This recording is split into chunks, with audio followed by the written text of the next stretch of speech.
Okay, so when I'm done, I'm going to archive it and it'll be on my, here, I'll give you a card so you can find it. Thank you very much.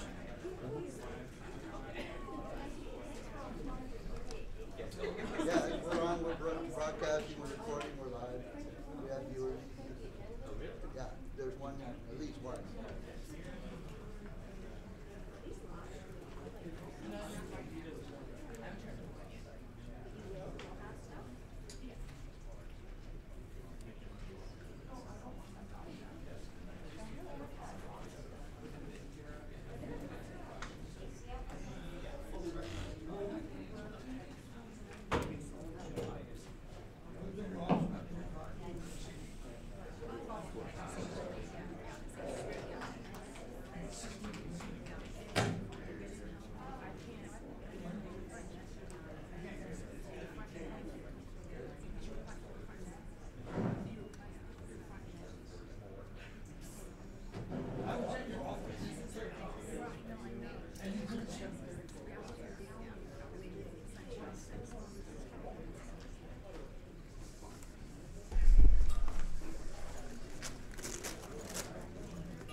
Hello, my name is Michael Petralis and I'm a Sunshine Advocate. I'm here for the Sunshine meeting.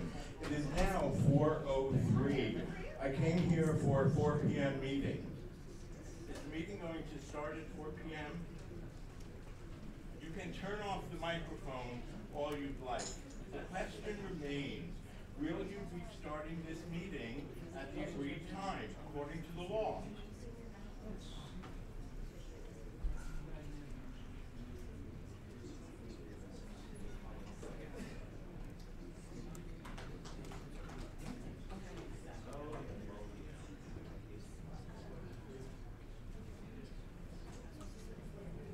If Sunshine is down, and I believe Sunshine is going down right now because of the hearing by anti-Sunshine forces in this town, I will be speaking out against it.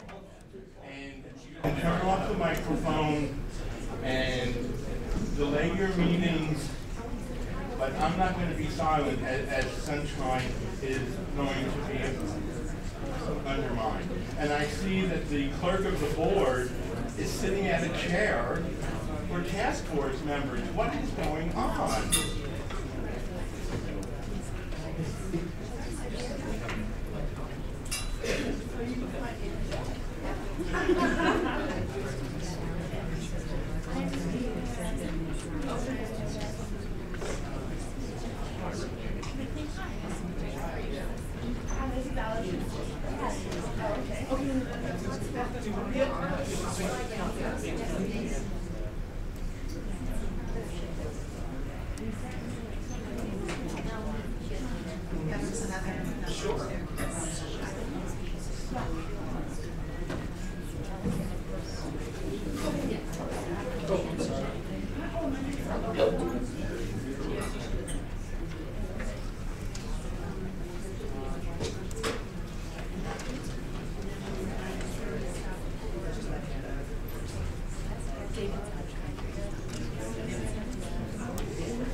Let me introduce myself. I'm Mike Petralis, the Sunshine Advocate. advocate who is going to be speaking up for Sunshine. I really hope that you will stand up for Sunshine, Angela. Thank you, Mr. Gonzalez. Okay. Okay. The clock says it's now 6 after 4. Is the meeting going to start?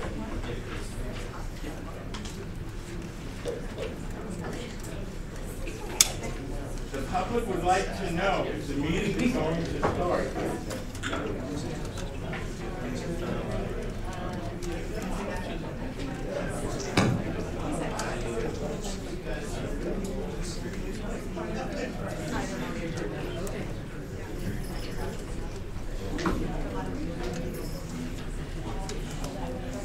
Good afternoon. I'd like to call the meeting to order, Sunshine Ordinance Task Force for June 6, 2012. The first item of order is roll call. I'd like to take roll call. Member Nee? Still here. Member Nee present. Appointee Grant? Here. Grant present. Member Monet? Present. Monet present. Member Washburn? Present. Washburn present. Appointee Pilpel? Present. Pilpel present. Appointee Sims? Sims absent. Appointee David? Present. Member David? Thank you. Member David present.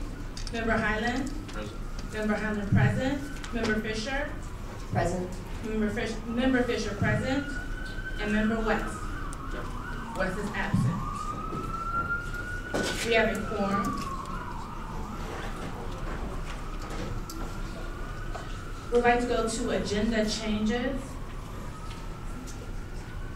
First, I'd like to say that appointee Sims did notify the Sunshine Ordinance office that he will be absent. He is out traveling. This is business that was planned months prior. Is there a motion to excuse? So moved. Point of order, we don't have a quorum until the appointees have been sworn in. Could I suggest that we defer agenda changes until we've done item 2 and circle back to it? So moved. Can't hear you. Shall I repeat? Yes. I'm suggesting that we defer agenda changes, go to item 2, complete that, and then circle back to agenda changes. Yes. I'd like to call item 2, swearing in of appointees not previously sworn in.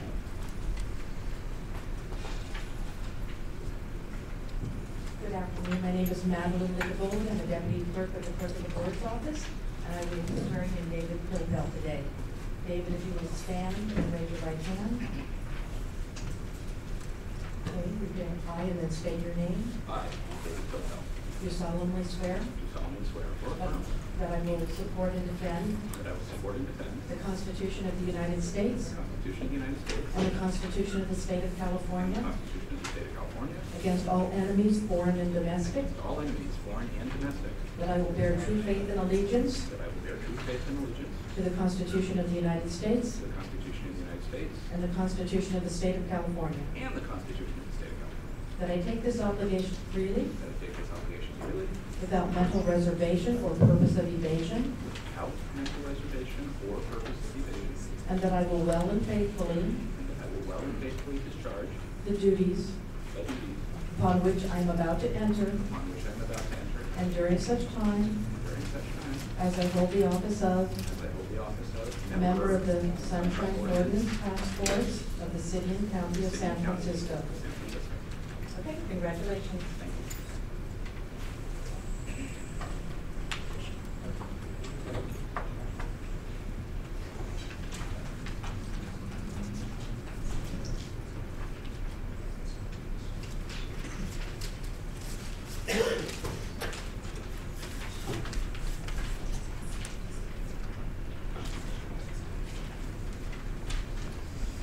So all members have been sworn in.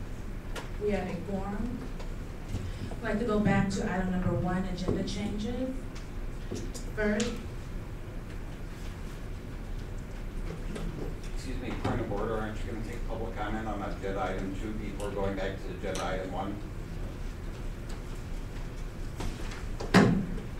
Are there any speakers for item number 2? Good afternoon, I'm Patrick Peninsula. It's good to see returning experienced Sunshine Task Force members to balance out this body. I would like to remind the new members, by having taken an oath, uphold the California Constitution. You have a similar duty to uphold CIPRA. Mr. David, do you know what CIPRA is? And that you will be required, since the Sunshine Ordinance relies heavily on CIPRA, to also uphold the state constitution and CIPRA. I hope that's clear to all of the new appointees.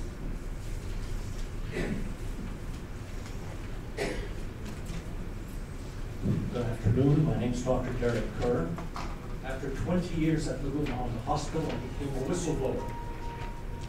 We reported misappropriations of the patient gift fund and recovered $350,000 for the patients.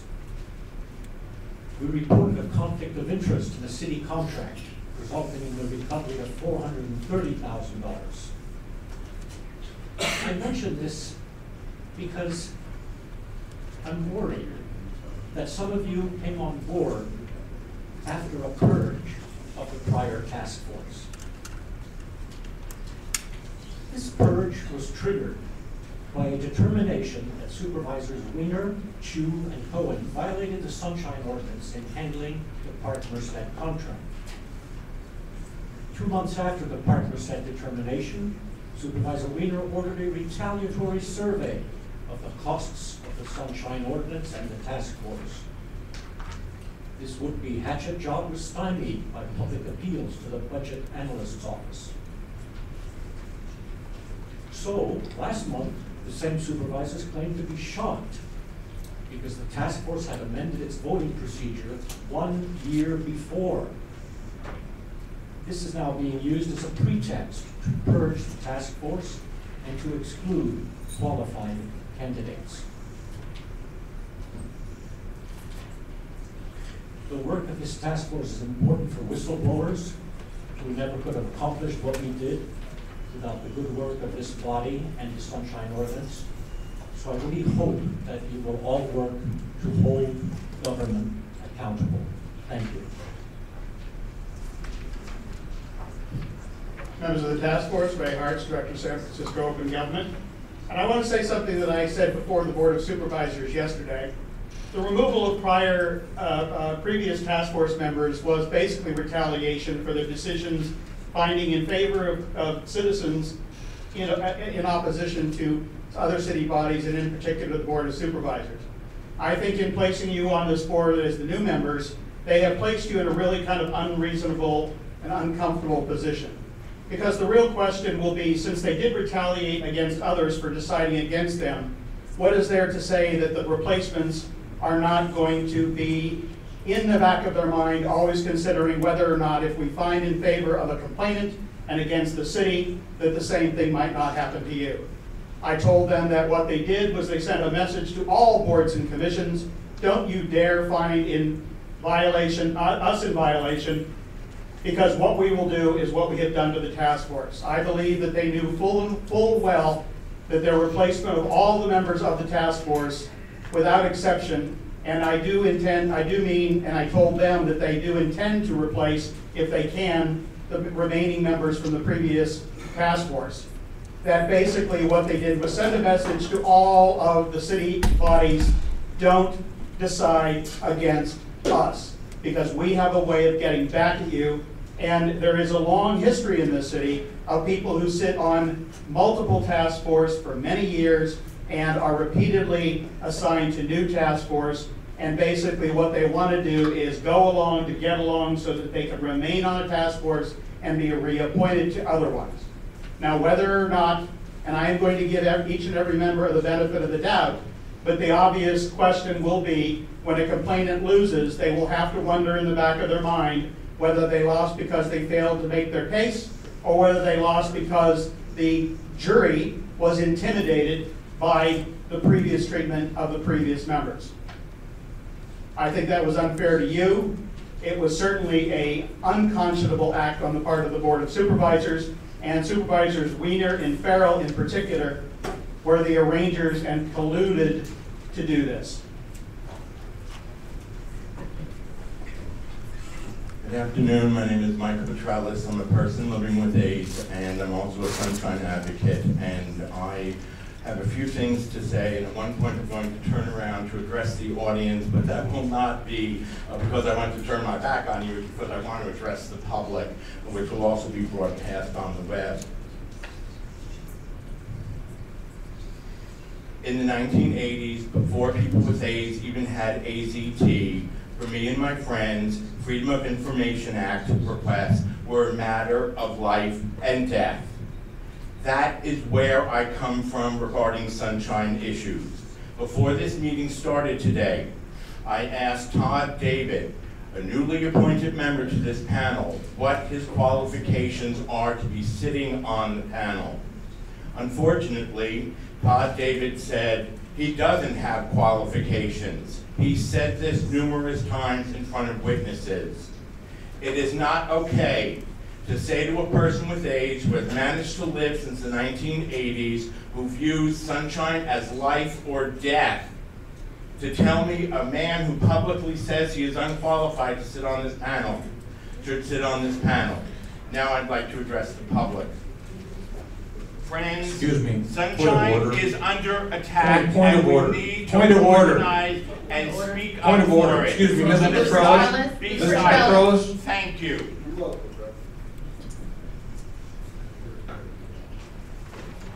Are there any additional speakers? Hello, my name is Doug Comstock. I wanted to welcome new members. I'm sorry sorry about the cloud under which you came in. I'm sure it's not your fault, and I don't blame you for it.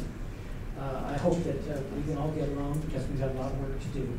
There's a lot of sunshine that needs to be sunshine, and we're gonna shine it as much as we can. I have faith that you'll all do it, and I look forward to being here in this room, whether I'm back there or over here. I think there's a lot of work to do, and we're going to do it well. I don't know if you're familiar with this. This is the petition for the Sunshine Ordinance in 1999 that I saved, because I saved everything. And I know that Rick and I stood out on the street corners and got tons and tons of signatures. Rick used to turn in 1,000 signatures a week. He was just amazing. And I worked on the street corner as well to get Sunshine passed. So forgive us all if we're passionate about it, because it took a lot of work to get where we are. And I'm sure that we're all going to uphold sunshine, because it's so very important. I wanted to refer you to the findings and purpose of sunshine. Item E. It says that public officials who attempt to conduct the public's business in secret should be held accountable for their actions. Only a strong open government and sunshine ordinance enforced by a strong sunshine ordinance task force can protect the public's interest in open government. So that's what you're sworn to uphold, strong sunshine. So I'm glad that we're all here, and we're all, except for Mr. Sims, but I'm sure that he's going to do the same. And it's a delight to see you here, Angela. So anyway, thank you very much for taking on this job. It's a big job, and I'm sorry that there's a cloud over the beginning, but I'm sure sunshine is going to fix everything, as we know it does. I hope.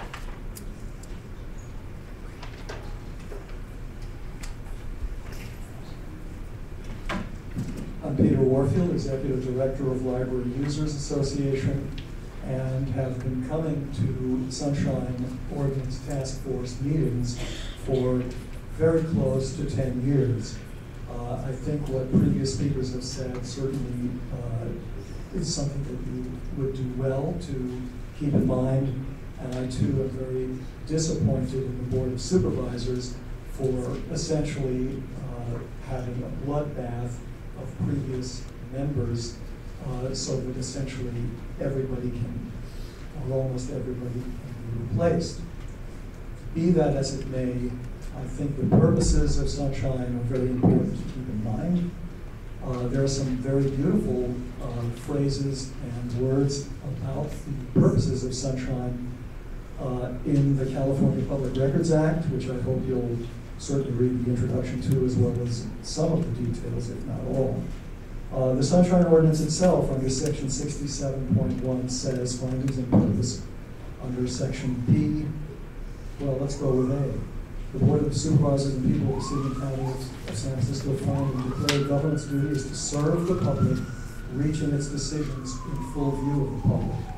B, elected officials, commissions, boards, councils, and other agencies of the city and county exist to conduct the people's business.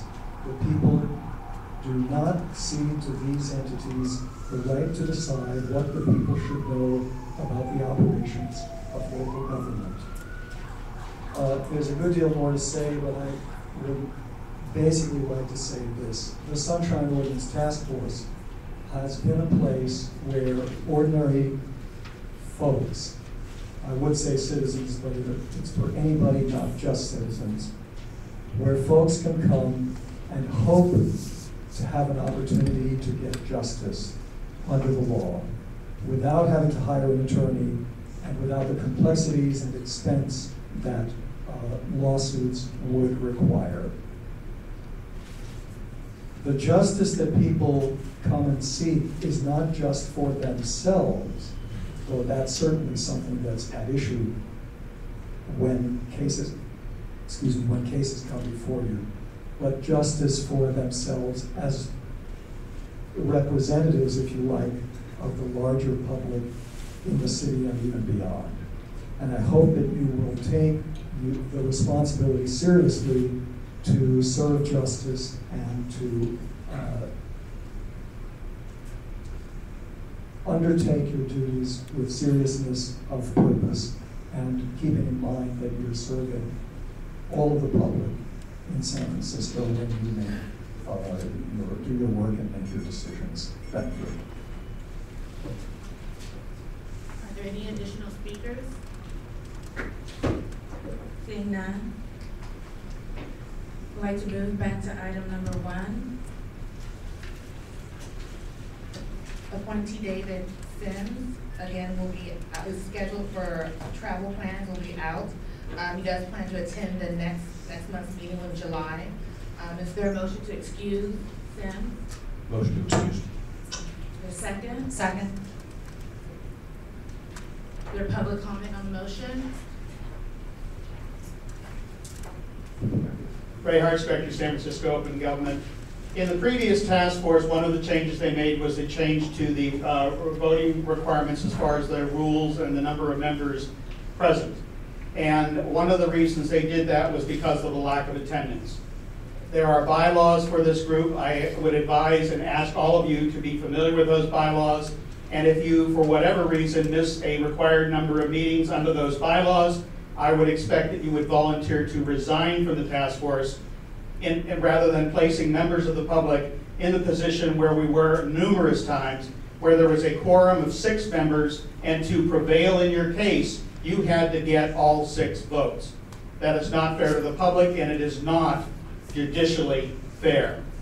So basically what I would like to say is that each and every one of you should be holding each and every other one to being here and attending the meetings at all times. And if under the bylaws you fail to make the necessary attendance, then it is upon this body as a whole to take those members to task, to tell them either be here or resign, because you are representing the citizens of the city and county of San Francisco, and being absent for whatever reason. Yes, life is what happens while we're planning other things, but the bottom line is if your other things interfere with your duties here, you cannot be on the task force and serve honorably. Good evening again, Patrick Manat-Shaw. Supervisor Scott Wiener, during the full Board of Supervisors meeting, wrongly accuse previous members of the Sunshine Task Force as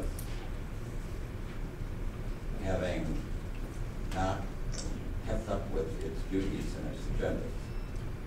Complete crap. You look at the Sunshine Ordinance Task Force annual reports posted on the task force website. This body, previous members, has dealt with nearly 600 complaints over an 8-year period.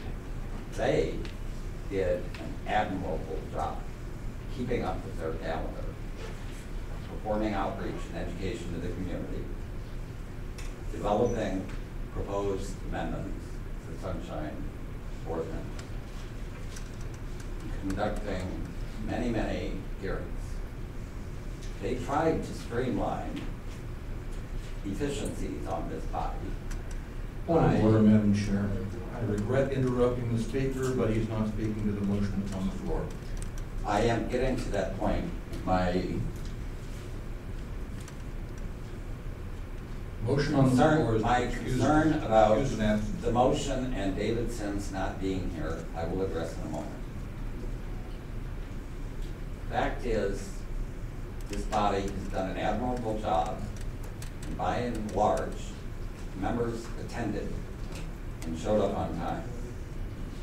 It's unfortunate that Mr. Sims has chosen to give Mr. Wiener a black eye, that he couldn't even make his own swearing in. It sets a bad precedent for this body going forward. I hope this body, over the next 4 or 5 years, will have the courage and ethical skills to usher through 600 more complaints and to manage your calendar as well as the previous body did.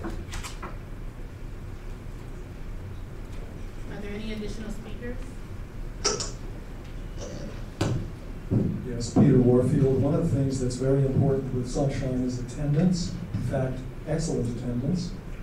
And one of the reasons is that a great deal goes on. There's a great deal of precedent. There's a great deal of discussion about issues that are related to past issues and past experience within the Sunshine Ordinance Task Force.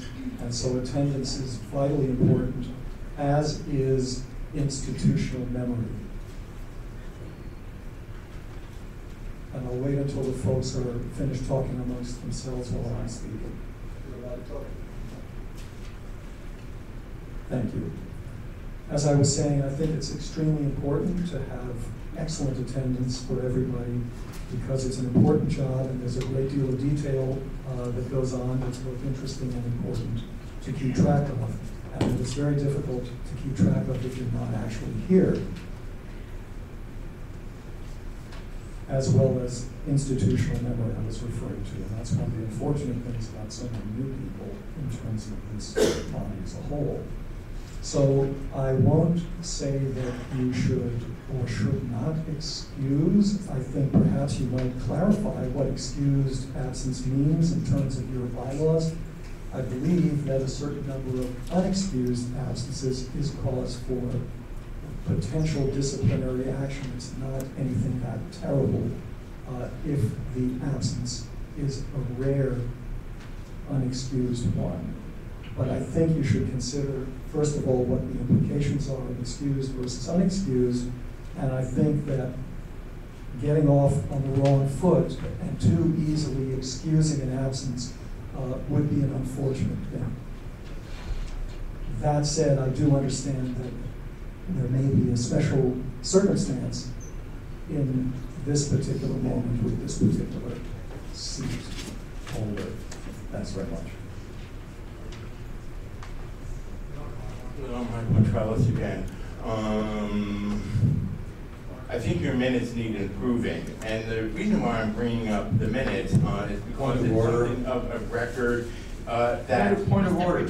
It's a public record that the absent member could look at to see what happened at today's meeting. I am very concerned that the absent new member, who is David Sims, will only have the minutes to look at to know what transpired at this meeting. As far as I know, you do not have a requirement that says members who miss meetings must read the minutes. I would ask, if you were taping the meetings on the government TV channel, would you require David Sims and other absent members or potential members, would you require them to watch the video in addition to reading the minutes? My concern is that by being absent, you're not only harming the process in terms of how votes may go down, but you are also harming yourself in that you're not getting the memory, the actual flavor of the meetings and complaints. You should let people speak to make their points before you're trying to shut us off. It's a horrible sign of what's coming. Are there any additional speakers? Yes, your mic's on. Okay, thank you. They are, they can interrupt me. It's public comment. Let me make my point. It's no joke. It's no joke. Can we take the motion to excuse Sims, appointee Sims without objection? The motion passes. Madam Clerk? Yes. I'm wondering if you've heard from Member West. I have not heard from the next item on the agenda change is that item 12020, William Clark versus the Arts Commission. The complainant has withdrawn the item. No, that's not correct. I withdrew item number 18, not number 12. 12020. Item 18 on the agenda, Yes. file number 12020. Is that correct? Yes.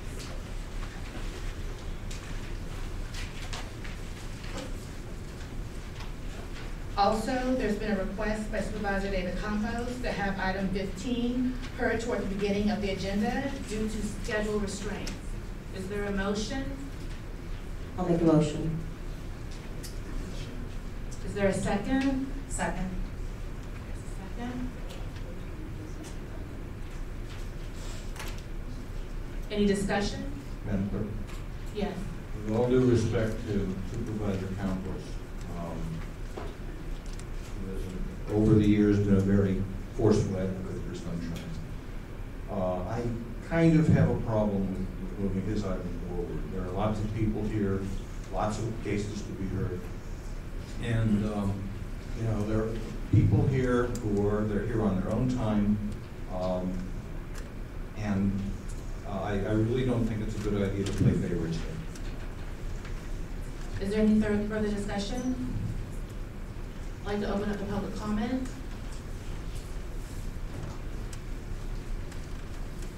Welcome, council members. I know it's a controversy, but thank you for being here. I'm opposing the motion. I have two items on the agenda before that. And at the last meeting, I waited until 11 o'clock at night on these agenda items, and they were continued to this month. I respectfully request that you hear the calendar items in the order that they're recorded. Thank you.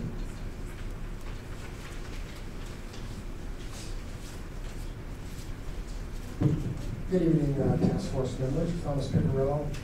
I am in opposition to the motion as well. No individual, whether a supervisor or a sheriff, should be a priority in terms of your agenda. Supervisor Campos should stay on the agenda item, and then perhaps you can see the importance of appointing members who show up. So I am strongly against the motion to give Supervisor Campos, who appointed 5 of you, priority.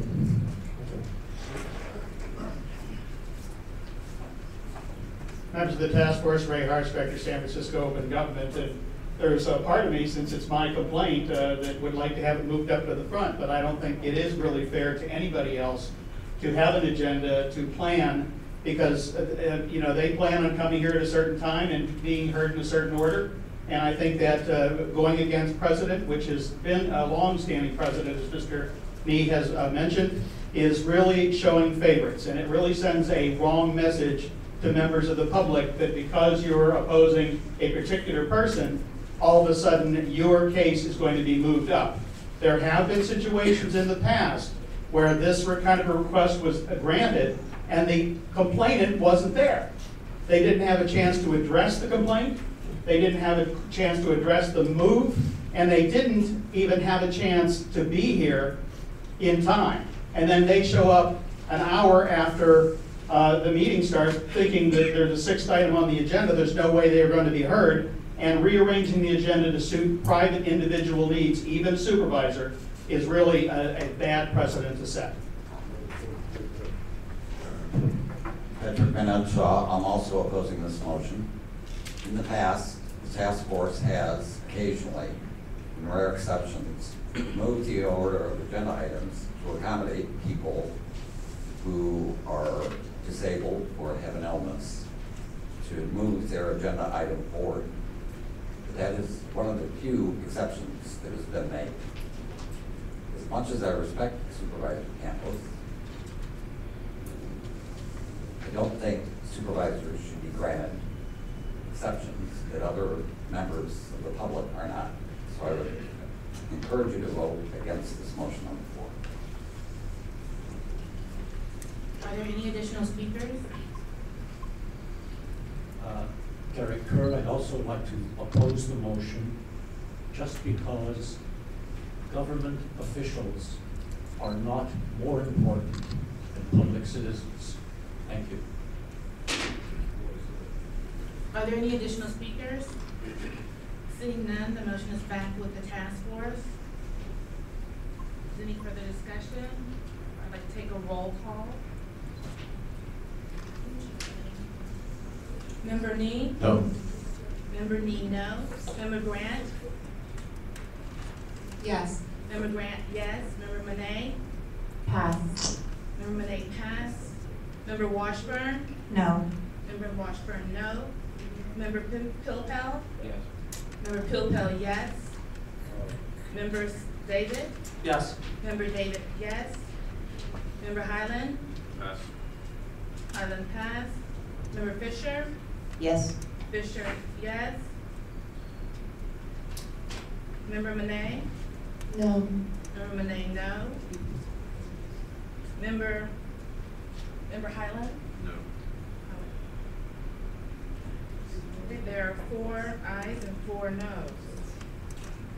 It fails.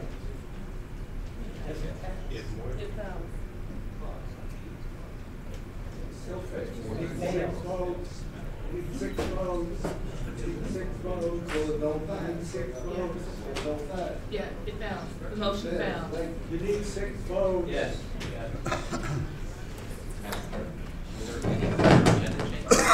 No, there are no further agenda changes. Point of order, for the people who have hearing disabilities in this room, I would greatly appreciate it if members of the task force would speak into their microphones so we don't have to shout and interrupt your meetings by shouting. Please speak into the mic. I'd like to move to item number 3, annual election of officers. Madam Chair? Yes. This is for Chair? Yes. Well, first, I'd like to offer a friendly amendment. Since ordinarily officers are elected for the July through June fiscal year, I would like to offer a friendly amendment that the nominations be effective for this meeting as well. And I would like to nominate for Chair Member Grant. So first, I'd like to open the nominations in order for chair. So you say Chair Member Grant. Are there any other further nominations? I have a question. I have a question. I have a question. Are you saying just for this meeting? I just want to make sure I understand. No. The friendly amendment, ordinarily, election of officers are for the July through June fiscal year. But we don't have a chair right now today, so my friendly amendment is to make the election effective for today as well as for the coming year. Thank you for the clarification. Sure. So Member Grant has been nominated. Are there any further nominations? Can I make a motion? Yes. Oh, let's fit in. Given that everybody is not here yet, I was wondering if we could make a motion to nominate an interim chair for this month and then revisit this next month when everybody is present, when we've had a chance to hear from everybody on the commission, on the task force.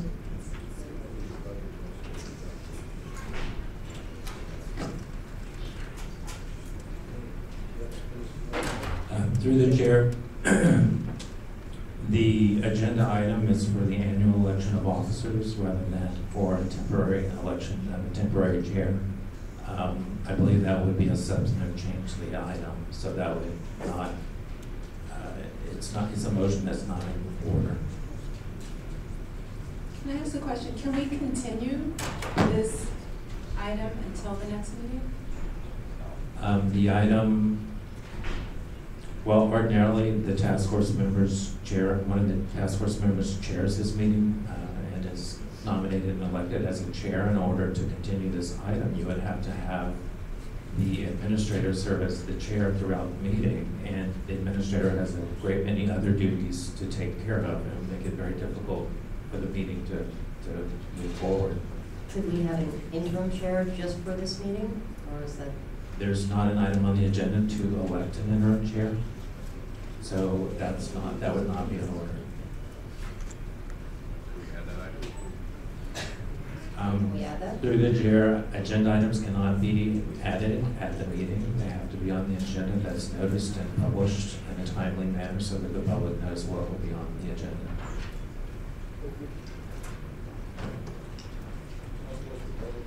Are there any further nominations for chair? Yes. Your nomination? I'll nominate David Pilpel.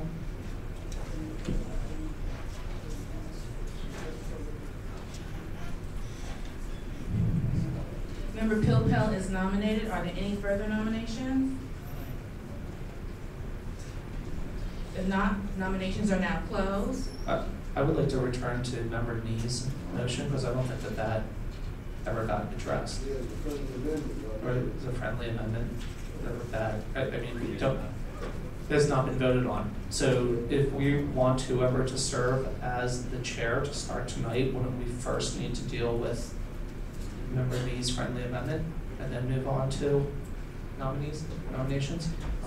Maker accepts. I'm sorry? Maker accepts the suggestion.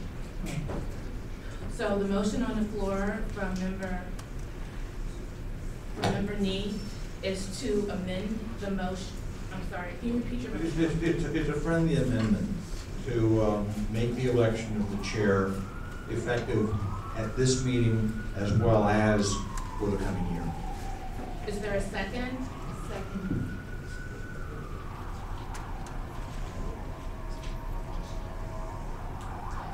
Is there any further discussion? Public comment, please. Members of the task force, Ray Hart, Inspector, San Francisco Open Government. As I did in last year's election, I want to speak strongly in opposition to the election or potential election of David Pilpel as the chair. The reason is I have been dealing with Mr. Pilpel and interacting with him for the last 3 years. And in his attitude, he is constantly, adamantly pro-City Hall and against complainants. In fact, he sits in the audience and he advises the respondents from City Hall how to use the law to get out of their case. And bottom line is putting someone with a known reputation for a one-sided attitude as your chair would be probably the worst possible thing I can think of to start your term. Point of order, aren't we currently discussing Mr. Nee's friendly amendment? Correct. So we're not discussing the, I just want to be clear, like, we're not discussing the appointments or the possible appointments of, or the possible vote on chairs yet. Correct. The motion we're discussing, ladies and gentlemen, and members of the task force, is on whether to include the election as effective today as well as for the coming year.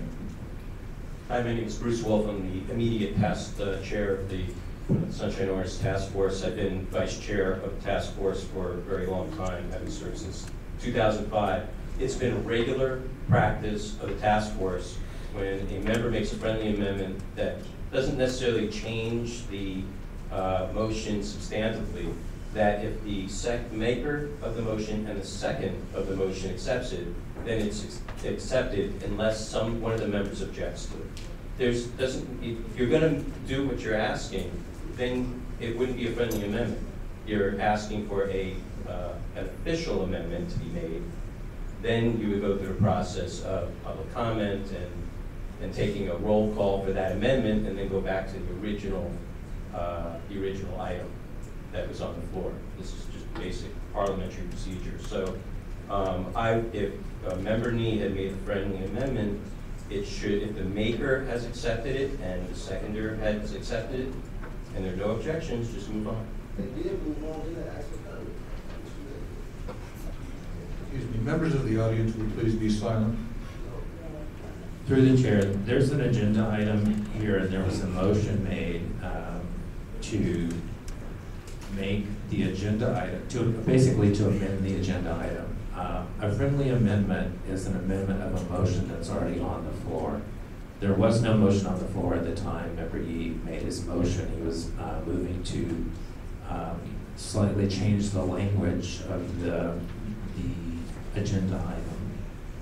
Because the change was not a substantive change, it is allowed.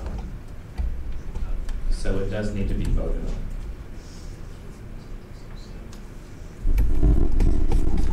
So are you still taking public comment? So on this motion,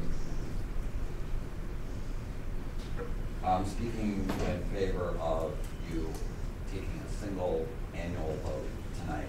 We should do it tonight.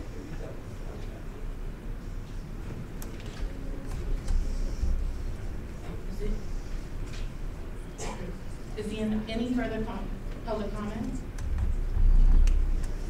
Yes, Peter Warfield, Yeah. could you clarify whether we're just discussing whether the person elected will serve tonight as well as the rest of the fiscal year? Or are we also discussing the nominees that have been put forward? At the moment, Mr.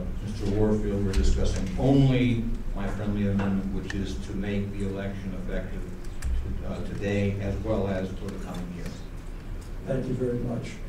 I would support the motion. Thank you. I'd like to make a motion to continue.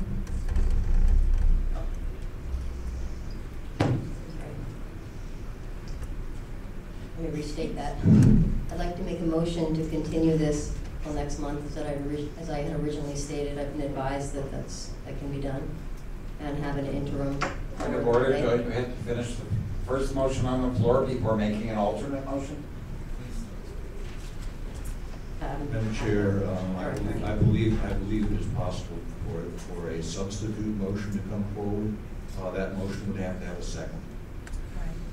So your motion on the floor, you're saying you would like to continue? You would like to continue this, item number 2? Yes. Is there a second? I think what we're supposed to do is put a new motion in, and then, right? We can't hear you. I don't have a mic. I'll try and speak up. Just to make sure I understand this correctly, are you suggesting a second amendment or a different amendment? Different motion? This is a substitute motion. This is a substitute motion to continue the matter. I second that. Thank you. Yes, it is a competing motion.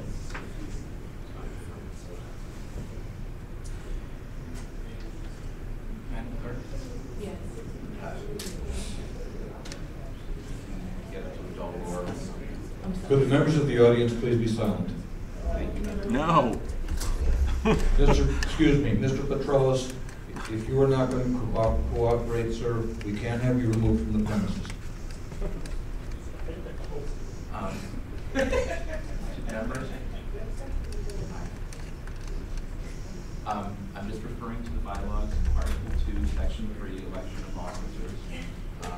The second sentence.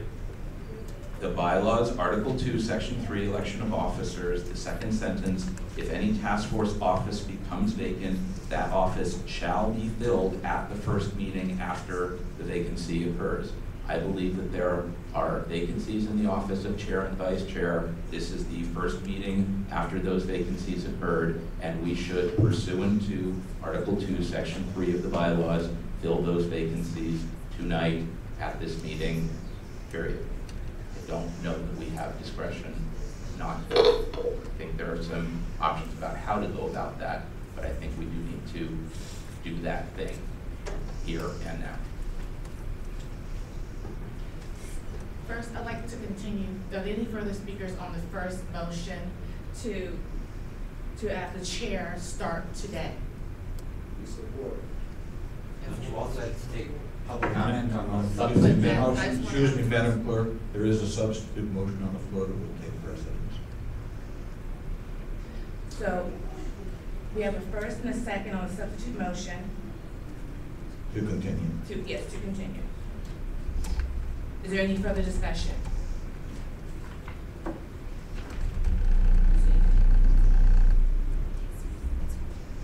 Through the chair, Member Bilbao makes a very good point. Article 2, Section 3 does require that there be a vote tonight to fill those offices. Should it be a temporary? Through the chair, Member Fisher, I believe I've addressed that issue previously. If there's no agenda item for a temporary filling, so the possibility is not here tonight, although it could have been if the agenda item were worded differently. Thank you.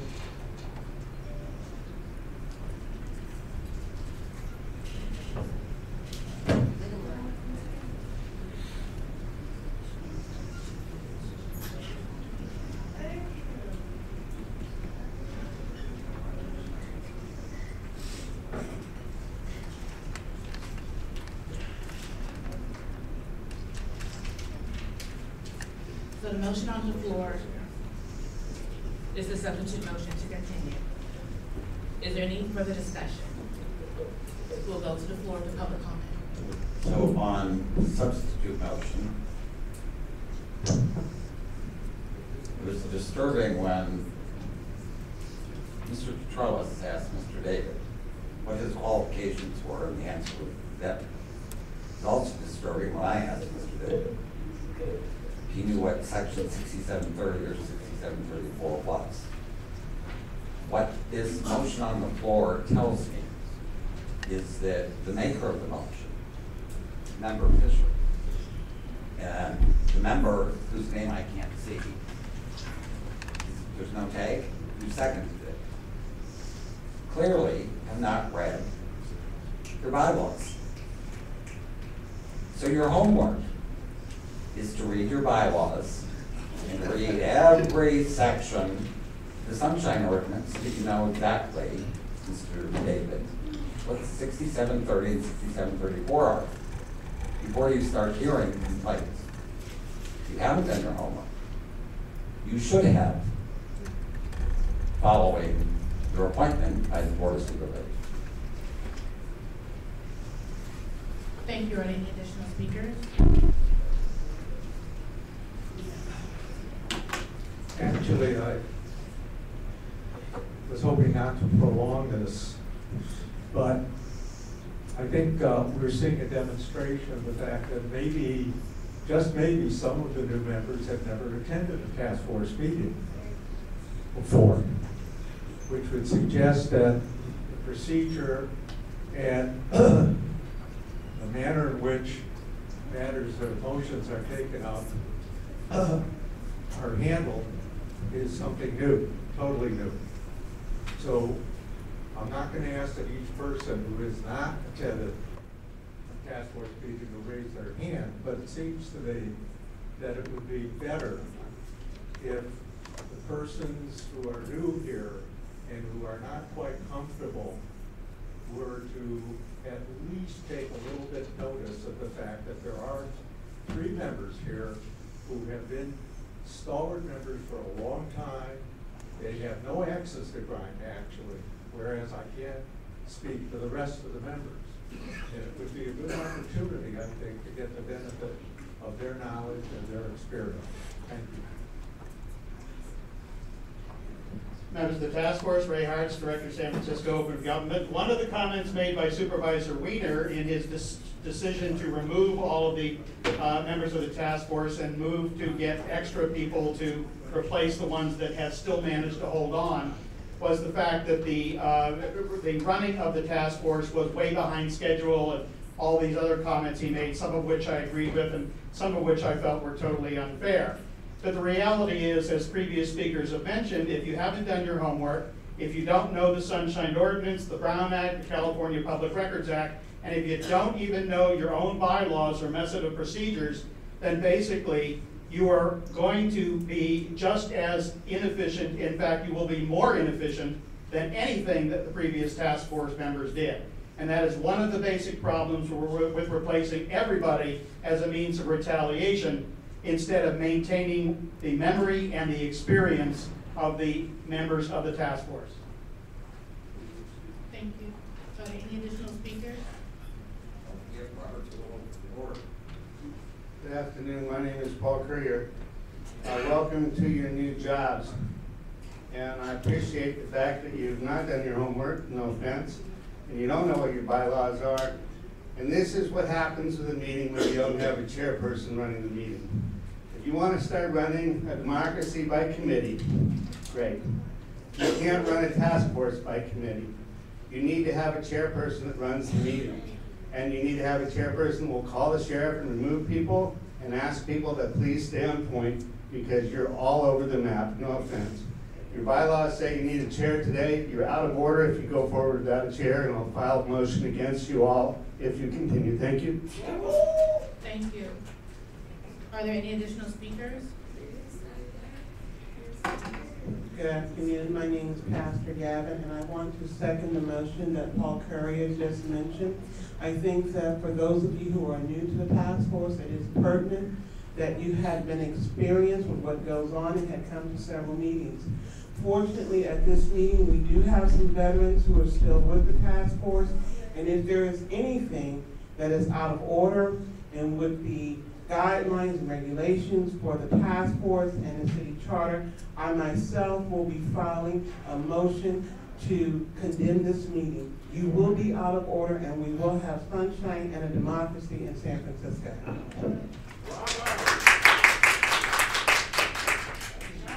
Are there any additional speakers? Remember, my name is Doug Comstock. I believe that City Attorney Fleet has already ruled that this order is, I think we're talking about the postponement now, right? Okay, that's what's before us. City Attorney 3 has already ruled that that's out of order, but I think there's some importance that we look at if this is an amendment to the bylaws that you need to make. You can amend the bylaws, of course, by a vote of the majority. If you look at Article 8 of your bylaws, amendment of the bylaws of the task force may be amended by a vote of the majority of the members of the task force after presentation of the proposed amendment as an agenda item at a meeting of the task force. The task force should give 10 days notice prior to final action by posting on the Sunshine Ordinance Task Force website and by sending a copy to the Public Library Government Information Center before considering any amendments to its bylaws. I think this would require an amendment to the bylaws. Thank you. Is there any additional public comment?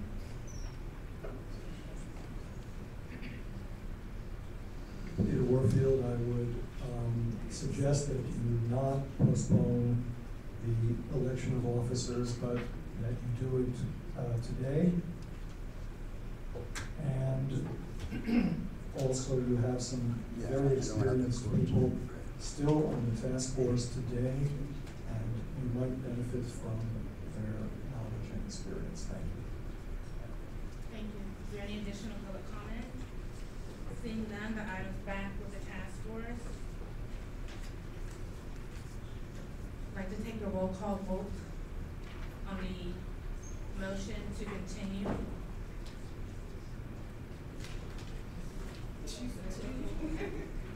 Member Nee? No. Member Nee, no. Member Grant? Pass. Member Grant, pass. Member Monet? No.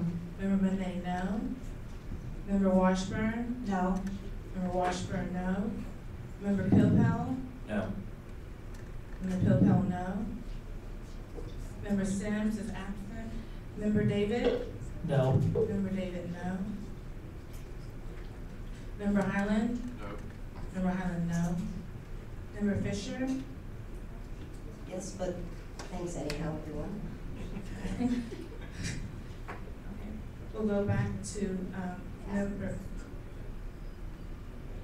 Fight another day. Okay. We'll go back to member Grant. Pass. Point of order. Order. I'm sure you can. No.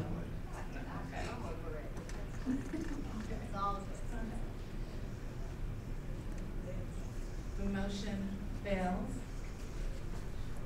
So we'll go back to nominations. So we have, Go back to the main motion. I'm sorry, thank you. We'll go back to the main motion, which is member Nee's motion. We have public comment on the motion. Is there any further discussion? If not, we can take roll call on the item.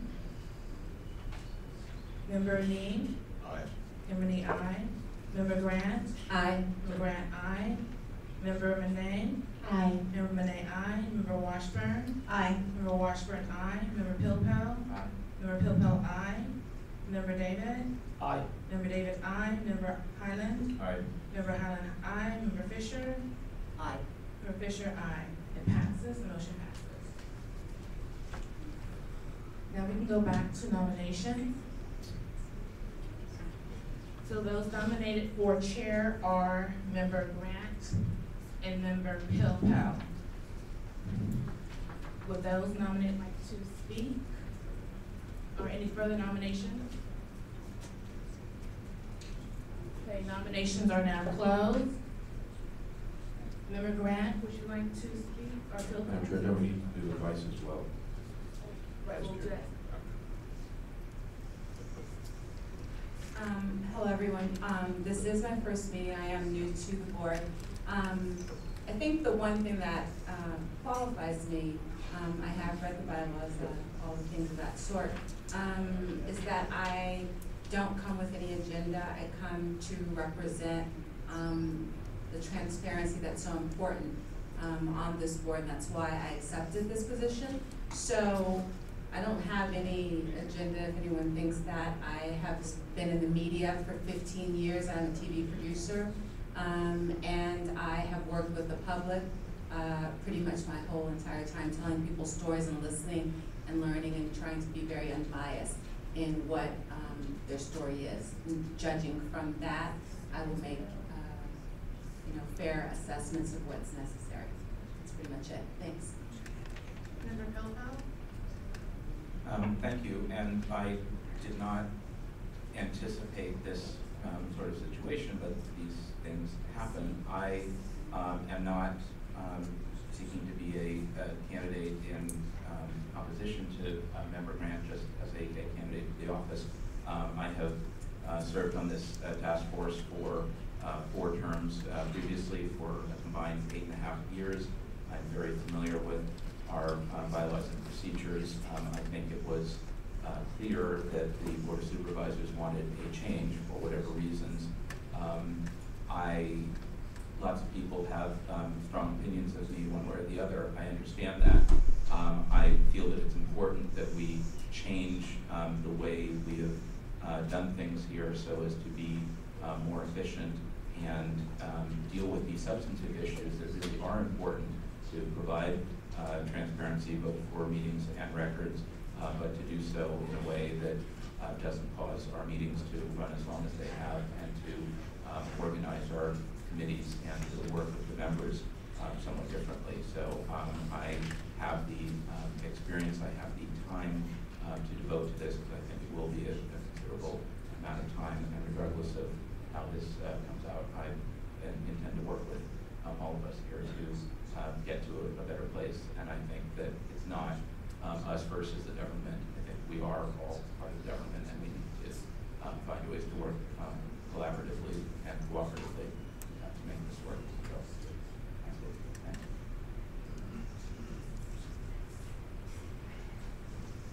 At this time, I'd like to give the members an opportunity to speak in favor of the nominees.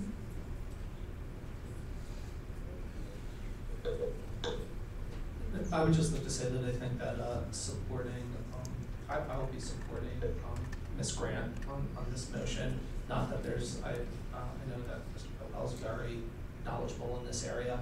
I just think that with everything that's, kind of the excitement around the kind of nominations of new people on the board, I feel that, having someone who kind of, does not, someone new who kind of does not clearly have an axe to grind, or is perceived as having an axe to grind, would be very important as a kind of for a public perception point of view. So I know that Mr. Popel would do an excellent job as chair. And I'm also confident that Ms. Grant would do an excellent job too, and so I will be supporting her for those reasons.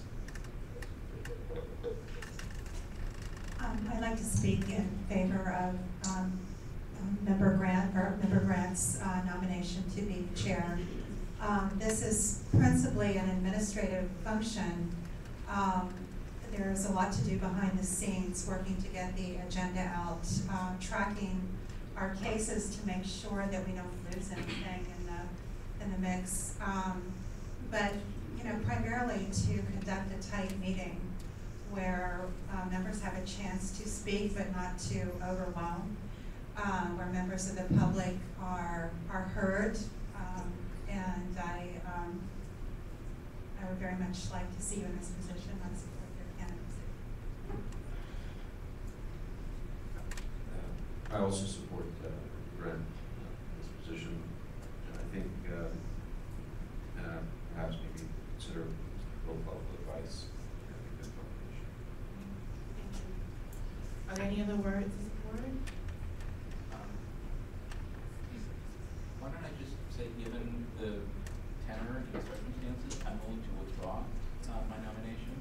I hope Member Grant knows what she's getting into, but I'm sort of, okay. Well, then maybe we should do this before you figure out. So at this time, I'm prepared to withdraw my Member Popel has withdrawn his nomination for chair. Are there any further words of support? I'll take it for public comment. Thank you, Ms. Osbury. Mr. Wolf is being admirable by withdrawing his name. After all, he's sheets in Wolf's clothing. In 1999, he opposed the Sunshine Ordinance going before the voters. Then he served on this body. Now he's back in sheep's clothing. Mrs. Wiener was quite concerned about the length of the meetings. What Mr. Wiener didn't understand is that this body hears hundreds of cases a year, does outreach,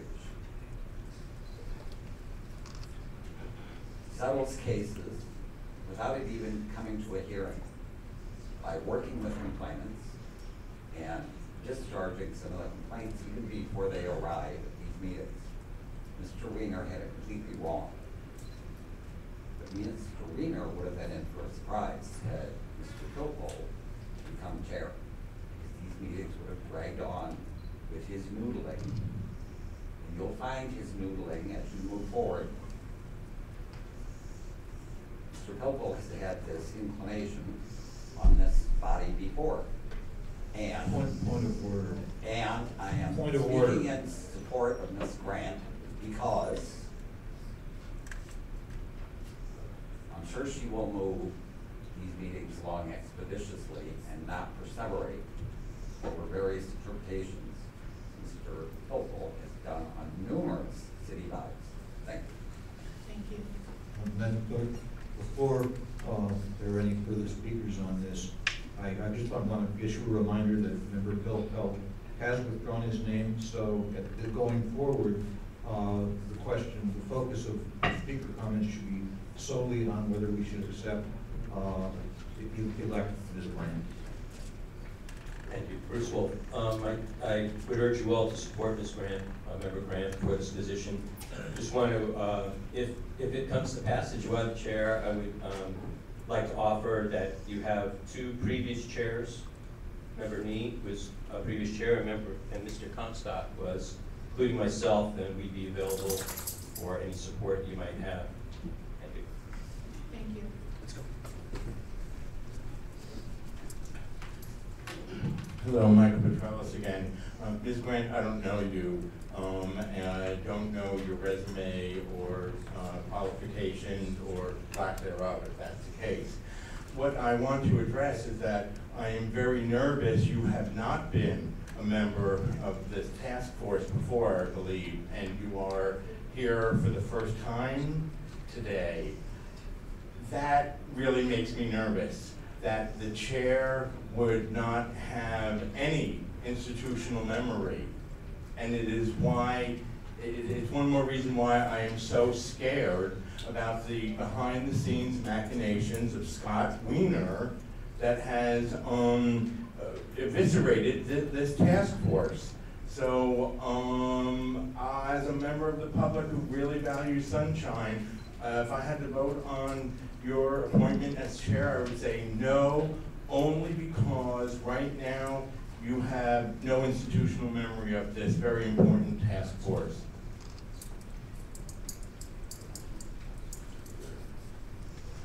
Peter Warfield, Executive Director of Library Users Association. As I said before, and as the previous speaker and I believe others have said, experience does count. I certainly want to say that I object procedurally to the nominations being closed when the public has not yet had a chance to weigh in on whether in fact they might have another nominee in mind. And as I think I said previously, I certainly do, in keeping with others and my own concern for having folks with continuity and experience on the task force, at least to be chair and, if you like, traffic director, as well as being able to provide a good deal of experience and institutional memory. I would recommend that you not close nominations, and remember, you're not permitted to take an action without having, prior to that time, public comment. You're supposed to have public comment during or prior to any action. So I don't think it's legitimate to close the nominations, and I think you should seriously consider nominating one of the folks with a great deal of experience, and in particular, the longest experience and, in my opinion, the most conscientious, most knowledgeable. I would certainly suggest either member Washburn or member Nee, who have, as I said, a great deal, in fact, many, many years of experience that will come in very handy when there's a question of precedent, when there's a question of what should go on the agenda, when there's a question of what should or shouldn't be there, when there's a question of what's in the bylaws, when there's a question of procedure, when there's a question of members of the public rights to speak on this or that issue. And so I would urge that you consider very strongly any of the three who are holdovers, but most particularly the two that I mentioned, members Nee and members Washburn, And whether or not they are replaced sooner or later, that's still to be determined. And if they are, you can always then have another election for chair. Thank you.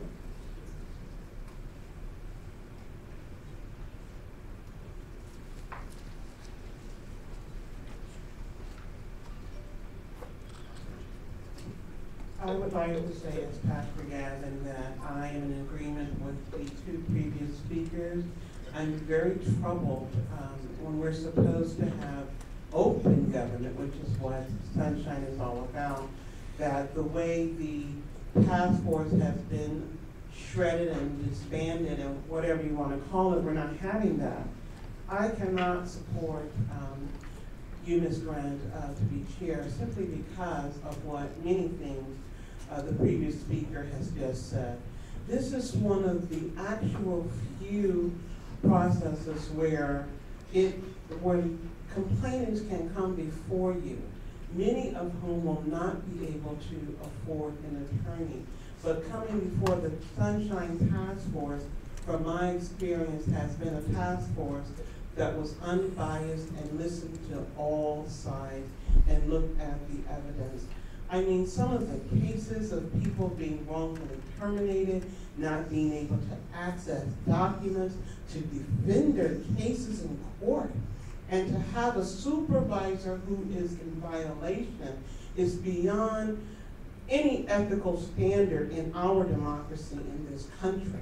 I'm disturbed that for those of you who are not familiar with Sunshine, I'm insulted that you did not come here before to find out what they go through. My goodness, the people have given so much of themselves, so much of civic duty. Unfortunately, nobody thinks about anymore in our government. They've given their free time. They've even given as much time as some of the people who work in this building, who are paid six figures. So I cannot support anyone going forward unless it is Member Washburn or Member Nee as chair. Hello, members. My name is Doug Comstock. I served for 3 years as chair of this body. Too long, some say. I wanted to speak in favor of Member Grant, soon to be Chair Grant. I do believe that the nominations were legally closed, and since she's a journalist and I'm a journalist, and Sunshine is heavily used by journalists in this town, I have every confidence that she's going to be a strong advocate for Sunshine. Thank you. Thank you. Is there any further public comment? Seeing none, I'm back to the task force. Member Pilpel has withdrawn. We have Member Grant, who we're now going to vote on. I would like to go member by member to declare the name. Well, I'm sorry, hold back. I would like to take roll call on the nomination for Member Grant as chair of Sunshine Ordinance Task Force. Member Nee? Grant. Member Monet? Aye for Grant. Member Monet, aye. Member Washburn? Grant. Member Washburn, Grant. Member Pilpel? Grant. Member Pilpel, Grant. Member David? Grant. Member David, Grant. Member Highland? Grant. Member Highland, Grant. Member Fisher? Grant.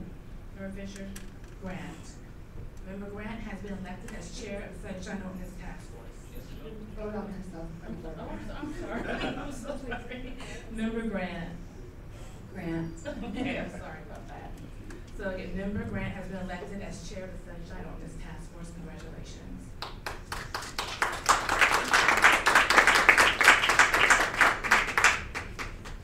I'd like to pass over the gavel to you.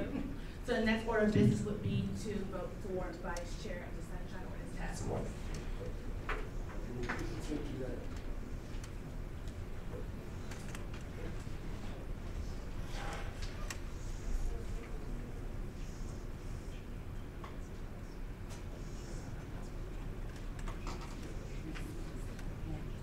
I'd like to open the nominations for Vice Chair.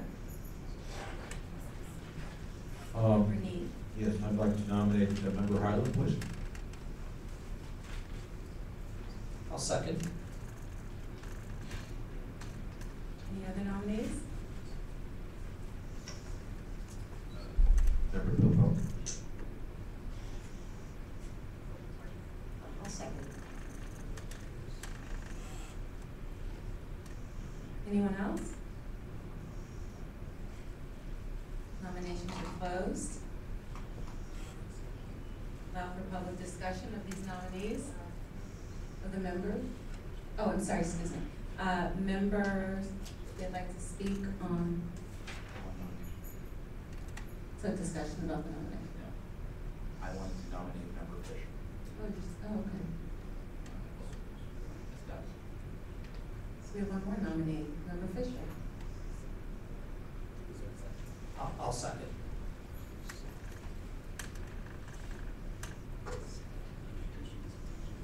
I'd like to open up to each nominee to give their agenda. Member Fisher.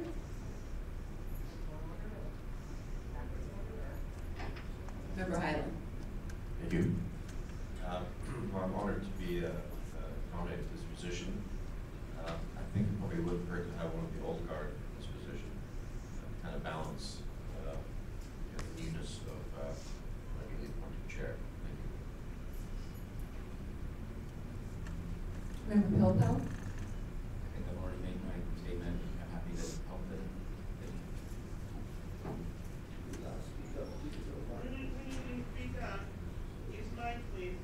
Member Fisher.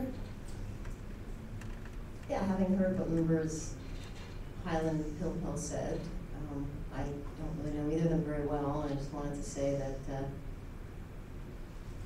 this task force really needs to come together, build consensus, and I've spent the last 20+ years of my life building consensus and being the perennial middle child, and I would definitely throw my name in there. I'd be interested. I would serve.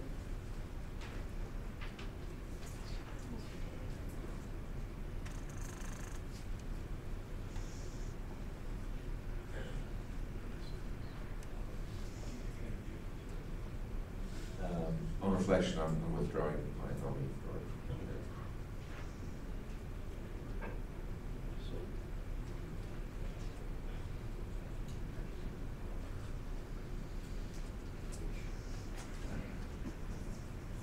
I'd like to offer the floor to the public to have a comment about the nominees for Vice President, Vice Chair, excuse me. Hi, Constable. I was a little concerned by hearing Member Fisher's statement about building consensus. I think that's a very dangerous thing for our deliberative body to move towards. I think if you're talking about working together to make the operations, it's one thing. It takes teamwork to do that.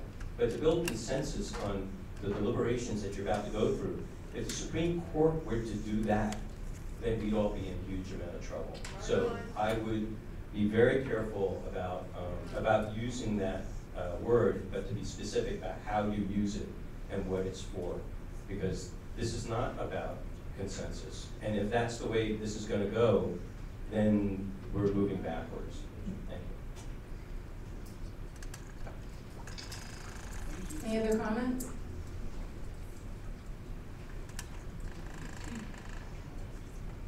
Peter Warfield, I'm troubled that the chair said nominations are closed, and then immediately after that took a nomination from one of the members. That's troubling. And it seems like if that's what the ruling was, that would be out of order. Furthermore, it's in stark contrast to what I just spoke about earlier, and that is you appear to have closed nominations even before the public has had a chance to weigh in. And I repeat, it's crucially important, ask your experienced members what the ordinance says. It says that you must take public comment prior to or during your deliberation, not after making a decision such as nominations are closed. I heard somebody say that experience counts, or words to that effect. And so I would certainly like to recommend to the members that they nominate, despite the, I think, inappropriate and improper closure of nominations. I ask the chair to open those, as she did for another member, and to consider for vice chair the experienced members who are still with you and have all of the qualifications that I previously have spoken about. As I understand it, you've got Bill, Bell, and Fisher now staying with Mr. Highland withdrawing, and I'm sorry to hear a withdrawal.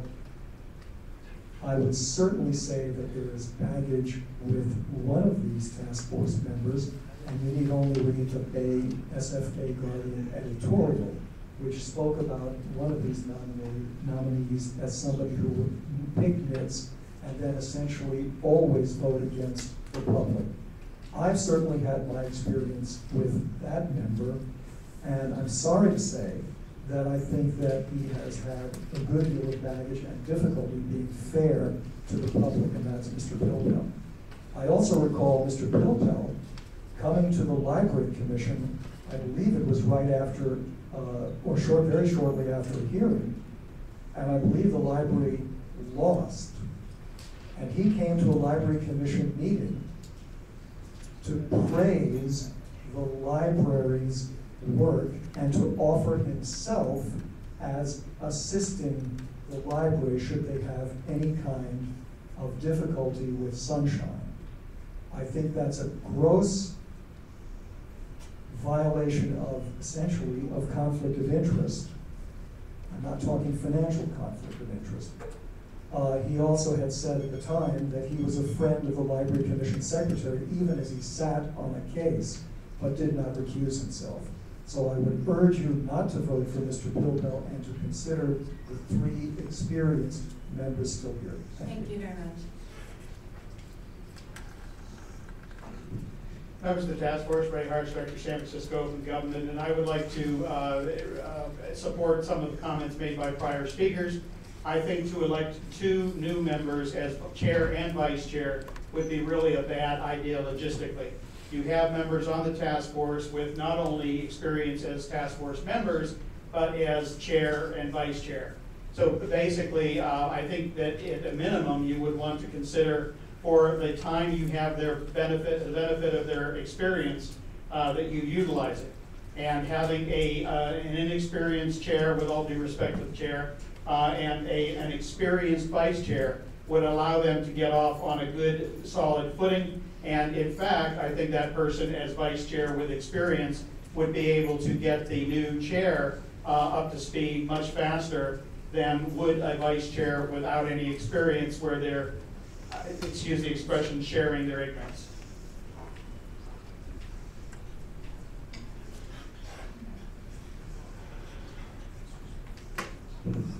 I don't know how much time the new members have spent with Mr. Pilpel, but I've spent hours and hours with him in the many years that I appeared before the task force when he was a member. And having observed the comings and goings of the members of the task force, I can honestly say I was less.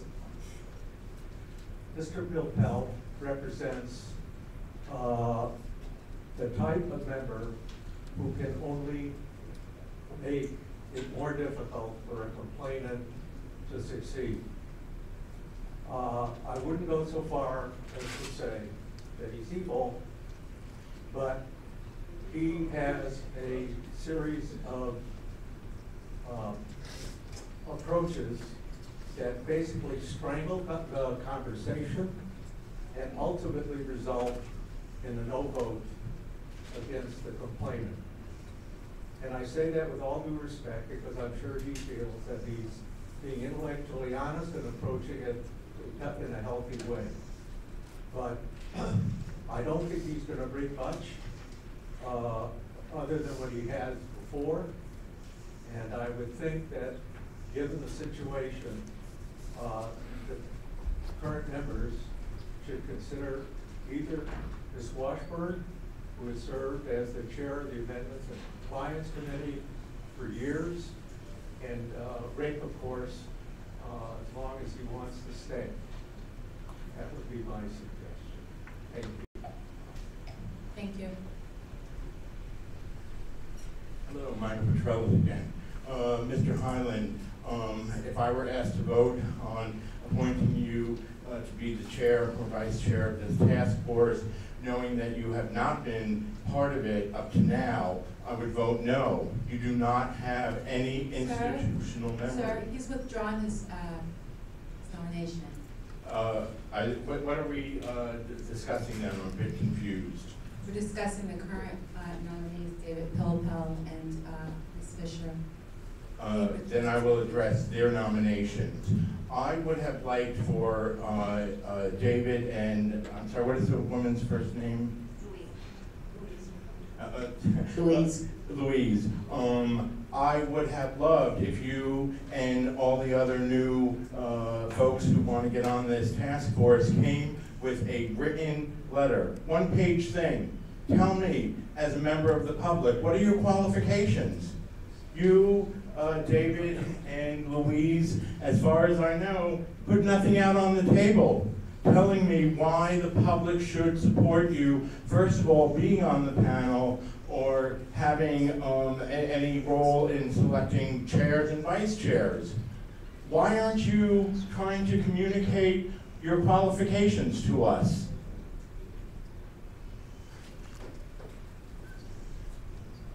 Patrick Manette-Shaw, speaking against Ms. Fisher.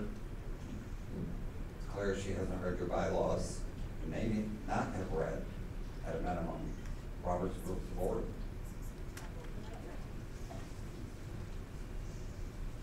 How can this body proceed with such delays? Mr. Wiener had been fretting about whether you would move your agendas along. I see it's now 5:30. You're way past the time to take public comment, which in agenda item 20, you will note the public comment is typically taken at 5 o'clock. So you guys are way behind here. Ms. Fisher hasn't read Robert's Rules of Order, apparently. Mr. Pilpel, who may have, is an expert at stalling meetings and creatively interpreting minutia of the law against the sunshine complainants. So I would strongly encourage that when you vote no on both these nominations, and go back and take additional nominations of people who have experience, such as Ms. Washburn and Mr. Dean. Thank you.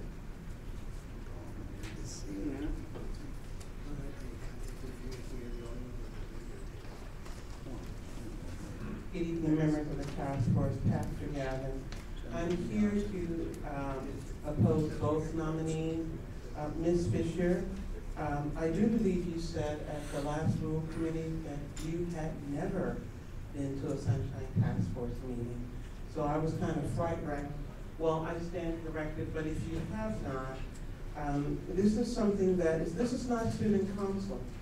This body deals with the lives of people. It affects people, the complainants as well as the respondents.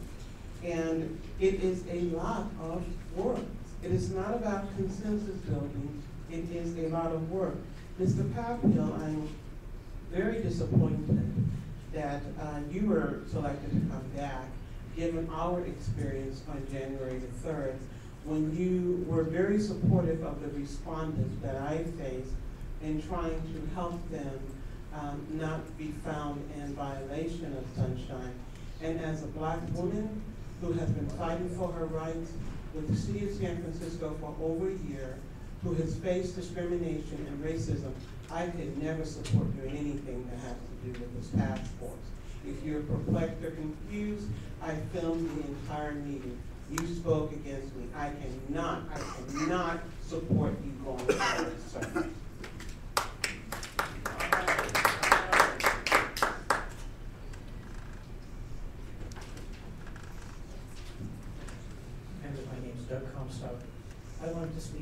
Member Fisher.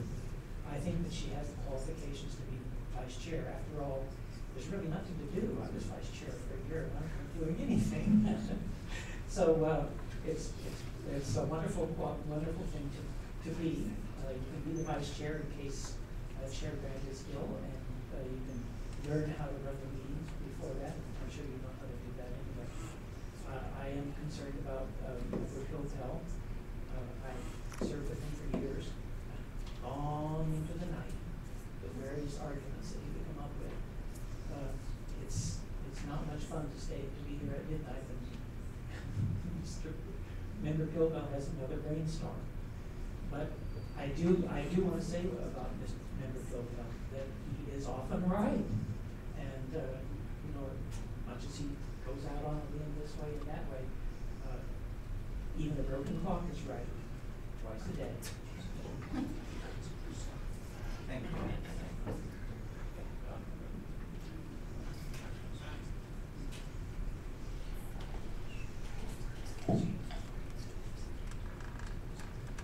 Yeah, Paul Curry again, and I would like to speak in favor of Louise Fisher.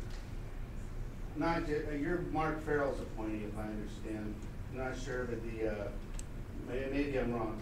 But I live in District 2, so I have a fondness for Mark Farrell. He's my supervisor. So no, maybe I'm just confused. That's all right. I want to thank Tony for streaming the meeting today live online, and I want to welcome all the viewers that are on the internet watching the Sunshine Commission conduct open government in San Francisco. It's great to have alternative media present. You know, I mean, if you're not going to give it to us, we're going to bring it to you. So welcome to San Francisco, seriously, and hello to you tonight. And I personally want to speak towards the idea of a non-biased person as co-chair, so that when the meetings are being, deliberation is going on, we don't have overt prejudice. And because of the lack of experience of Ms. Fisher, she probably qualifies in that case. And Mr. Pilpel has definitely exhibited his prejudice towards so many people in the San Francisco community and so many people that use Sunshine. I don't think that he's qualified as a co-chair. Thank you. Thank you. If there are no more comments, I'd like to take a vote on our two nominees.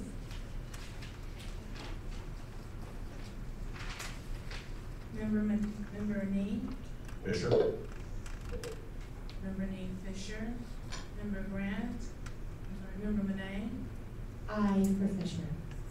Member Monet Fisher. Member Washburn? Fisher. Member Washburn Fisher. Member Pilpel? No. Member Pilpel? Member David? Fisher. Member David Fisher. Member Highland? Aye for Fisher. Member Highland Fisher. Member Fisher. Fisher. Member Fisher Fisher. Chair Grant. Fisher. Chair Grant Fisher. We have 7 for Fisher, 1 for Pilpel.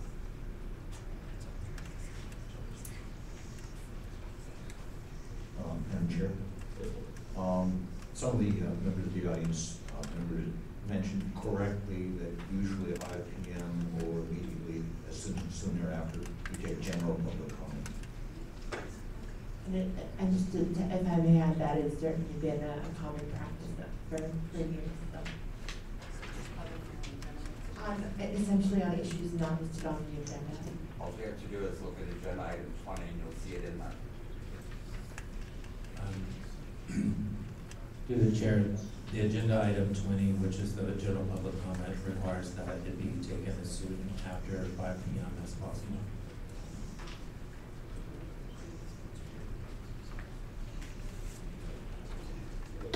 And it's now 43 after.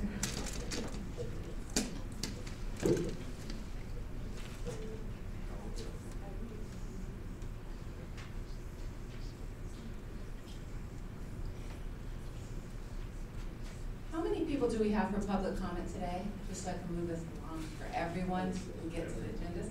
So if you wouldn't mind, could we keep it, do you think keep it to 2 minutes each, please? That would be fantastic. 3 minutes. Well, let's see, it's a lot of people, so, I mean, there are people We that have all the time in the world for sunshine. This is not a temporary thing for us. So I'm gonna say that we need 2 minutes each for each. How about 2.5? Okay, 2.5. Will we have a timer? Yes. So, we will. 2.5. Yes, please. Thank you, Chair Grant. How generous of you. I don't know how many of the new members are aware of the outstanding docket that has been referred to ethics. You should look into it promptly. There are a number of cases that have languished over there for months, including mine. In January 2011, I filed complaint number 11-013 and complaint 014. It took this task force 8 months before it issued a ruling, an order of determination followed by the referral to ethics on August 15th. For 8 months, my cases against Ethics Commission Executive Director John St. Croix and Controller's staff member Tanya Lettigieu have sat at ethics. No public hearing, not a peep out of them, until 2 weeks ago, after I had repeatedly asked this body to follow up with ethics and find out the status of my 2 cases. When I heard from ethics 2 weeks ago, it turns out my cases have been referred to San Jose's city attorney. If you look at the San Jose website, it says their Department of Elections handles sunshine cases and ethics cases. So I called the city attorney, who has received my 2 referrals from Mr. St. Croix. She indicated, to my amazement, she's had a conversation with Mr. St. Croix, and I'm going, has that prejudiced my case? Then she indicated she wants to re-investigate it. You guys need to learn really rapidly when cases go to ethics, they're not for re-investigation or re-adjudication. They're for enforcement. Should not have gone to the San Jose city attorney for re-investigation. I asked her, so when are you going to decide about forwarding my case to the San Jose Ethics Commission or its elections department or its Sunshine Task Force? And she said, as soon as I get done reading the case file, it's thick. All of you should read my case file. Thank you. And you should follow up with the Ethics Commission to find out why they haven't stayed in contact with this body and why the San Francisco case is being transferred to another jurisdiction for resolution. Thank you very much. Next. Good afternoon, members of the Sunshine Commission, member of the public. My name is Misha Irisari. I'm a city commissioner on MOC, the Marijuana Offenses Overview Committee on my 3rd term, and also the co-director of Education at Incarceration and Idris Elba Foundation. The reason I came today, although you will hear from the family later on in item 12, but that specific demand is not in item 12. The family of Kenneth Harding Jr. still is to receive a coroner's report. So we're going to file a coroner's report. She is the mother of Kenneth Harding Jr., who was killed by SFPD on July 16, 2011. It is not acceptable that this family and the public are still totally in the dark about what happened to Kenneth. Once we file the coroner's request, we will also refile with your commission and with the timeline of probably 14 days stop. Because on item 12 here, it took us 8 months to be heard by you. So you are in violation of compliance around the 14 days have a limit. I want to use the rest of my minute to do a minute of silence for the. Excuse me, can someone please turn their phone off? How did they come on? Or radio, or whatever that is? So I'm using the rest of my minute to do a minute of silence for the people who have been slaughtered by law enforcement in San Francisco: Mark Garcia, presente; Aaron Williams, presente; Idris Tate, presente; Jihad Akbar, presente; Kenneth Harding, Asa Sullivan, Sheila Dito. There are myriads. I wouldn't have enough time. But we need transparency, we need accessibility. The public has the right to know what happened, and especially those grieving families are getting, exacerbated grief because they cannot get answers. So I'm not finished. When is my time up? 8 seconds in silence to respect those families and the memory of our children that we have lost.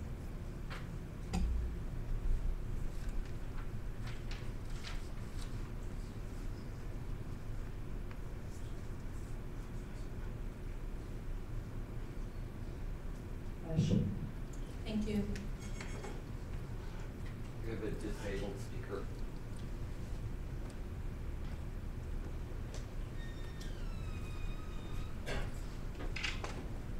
Good evening, task force members. My name is George Wooding. Some of the older members will remember my case. It's case 11040, George Wooding versus the Recreation and Park Department. I was the complainant, and you had Sarah Ballard, Mark Buell, Phil Ginsburg, and Olive Gong.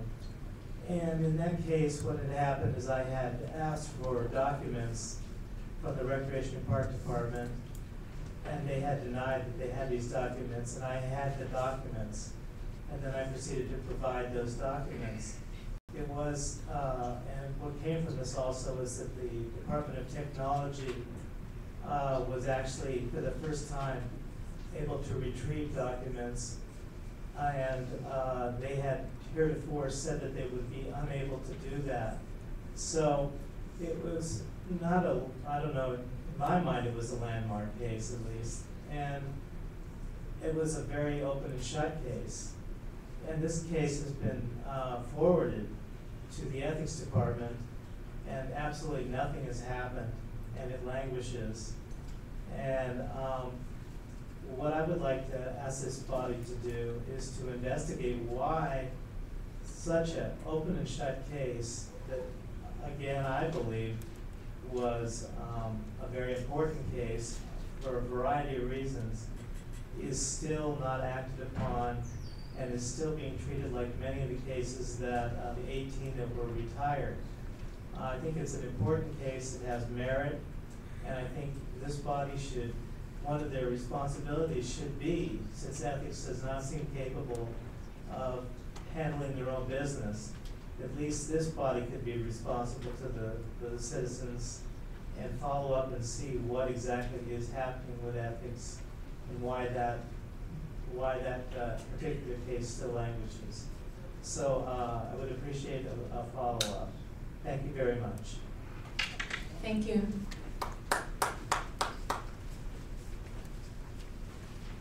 Can I ask a question before the next? So a couple of these public speakers are coming forward with issues that it sounds like, different departments are not responding to, not being responsive.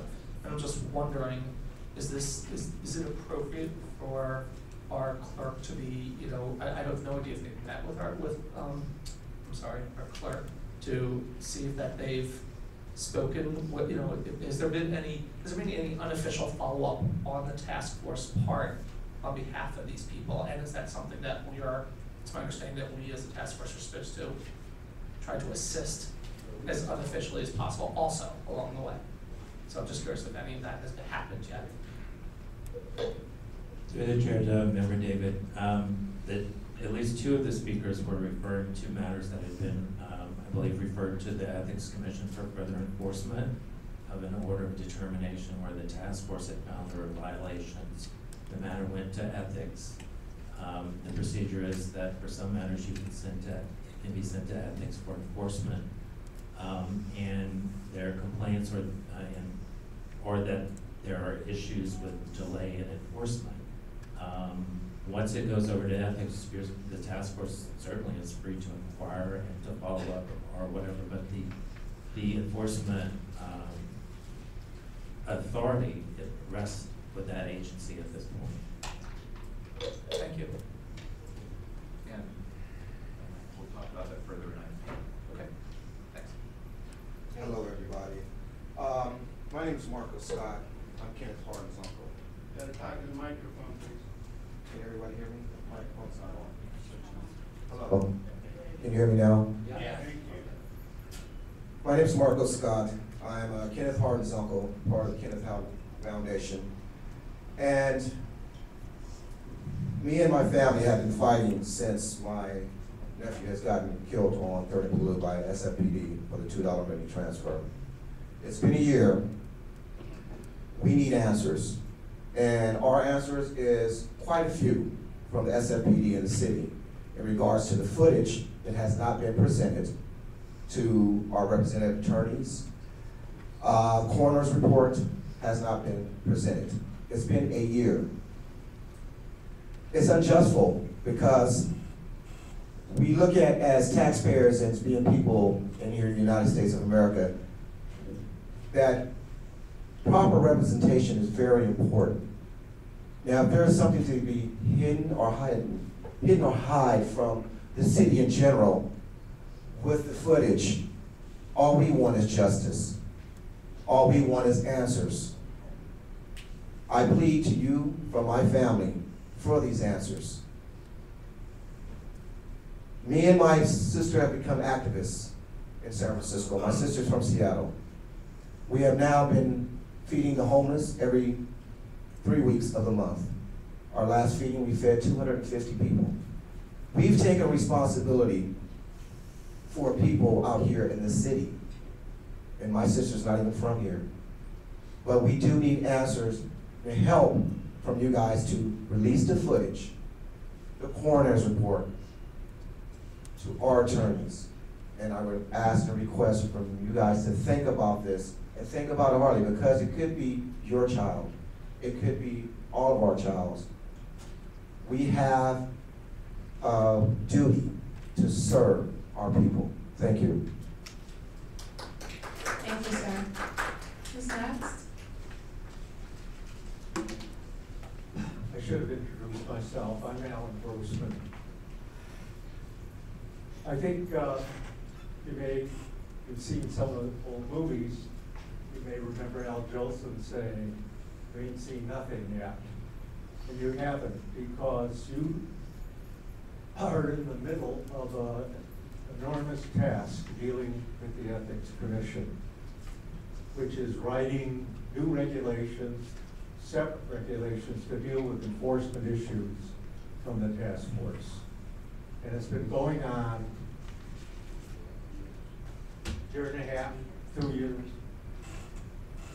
And the history there's a history here because the Ethics Commission has never had a hearing on any public records case referred to it by the task force, going back 5 years. There have been something in the order of 28 to 30 cases. So the institutional knowledge that's associated with that is leaving, or has left the task force. But you have to ramp up. And Ms. Washburn has been intimately involved in the regulations issues. Mr. Nee, of course, has as well. And my role has been pretty serious because Mr. Threet, who is the assigned attorney from the city attorney, is only allowed 20% of a full-time position to serve the task force, and his time is all used up at these meetings. So all the other work has been done by other lawyers, primarily me. But the reason I'm making this point is that it requires a lot of background, It requires you to spend some real hard time looking at what's involved because it's right up in front and center, and you're going to have to deal with it. And Thank you. Anyone else?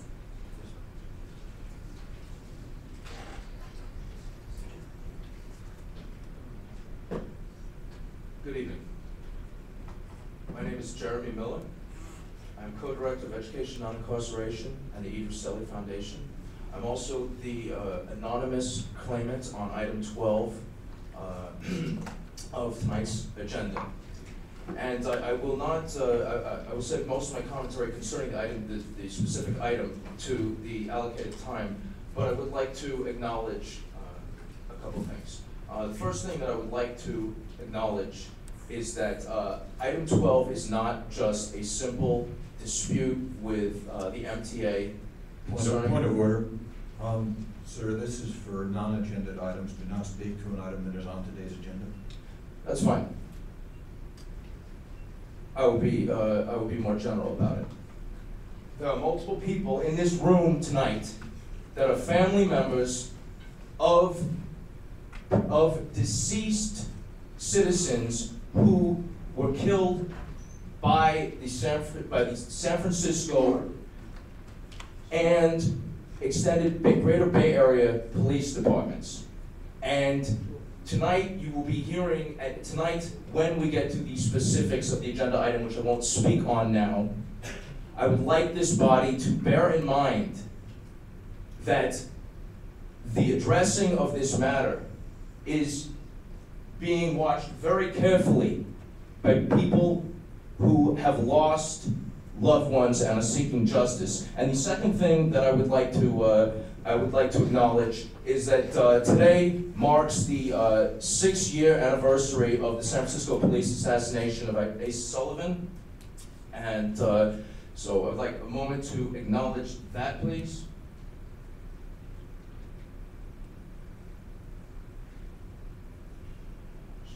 And finally, I would like to say that I'm compelled by the fact that there are new members on this body, because such matters deserve and require a fresh set of ears and minds to address them. However, I would say there's a slight bit of constructive criticism.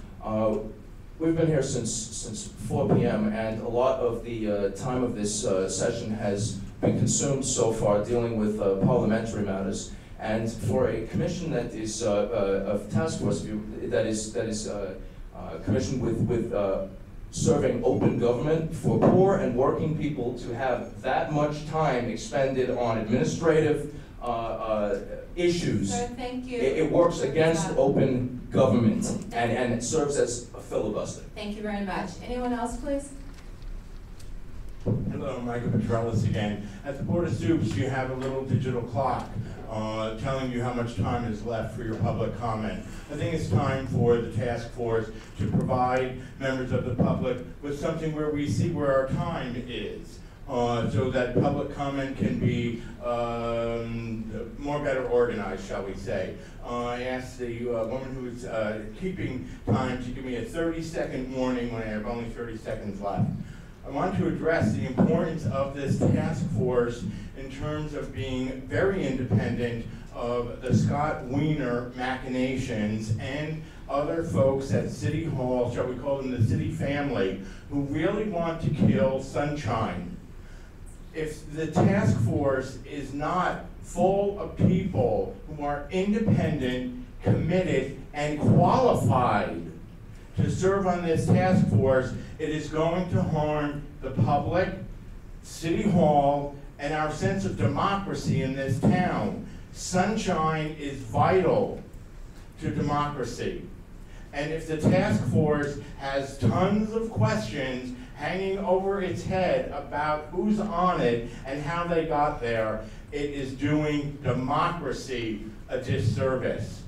At the same time, I have to point out, as a member of the public, when I do file a request for documents with a city department, that department has a lot of paid people to work to thwart my effort to get documents. And in addition to those folks at the city departments, there is a hostile atmosphere, a hostile attitude from the city attorney's office toward Sunshine. So, you know, I am going up against hostile supervisors trying to kill Sunshine. The speaker has 30 seconds. Thank you. A hostile city attorney's office and hostile people within each department, in the public information office of each department. Those are three powerful levels I am up against as a member of the public, and if I have a problem, I've got to come to you. But you'll have a big cloud hanging over your heads. That will not serve democracy well. Right on. Thank you. Right on. Thank you. Next person, please.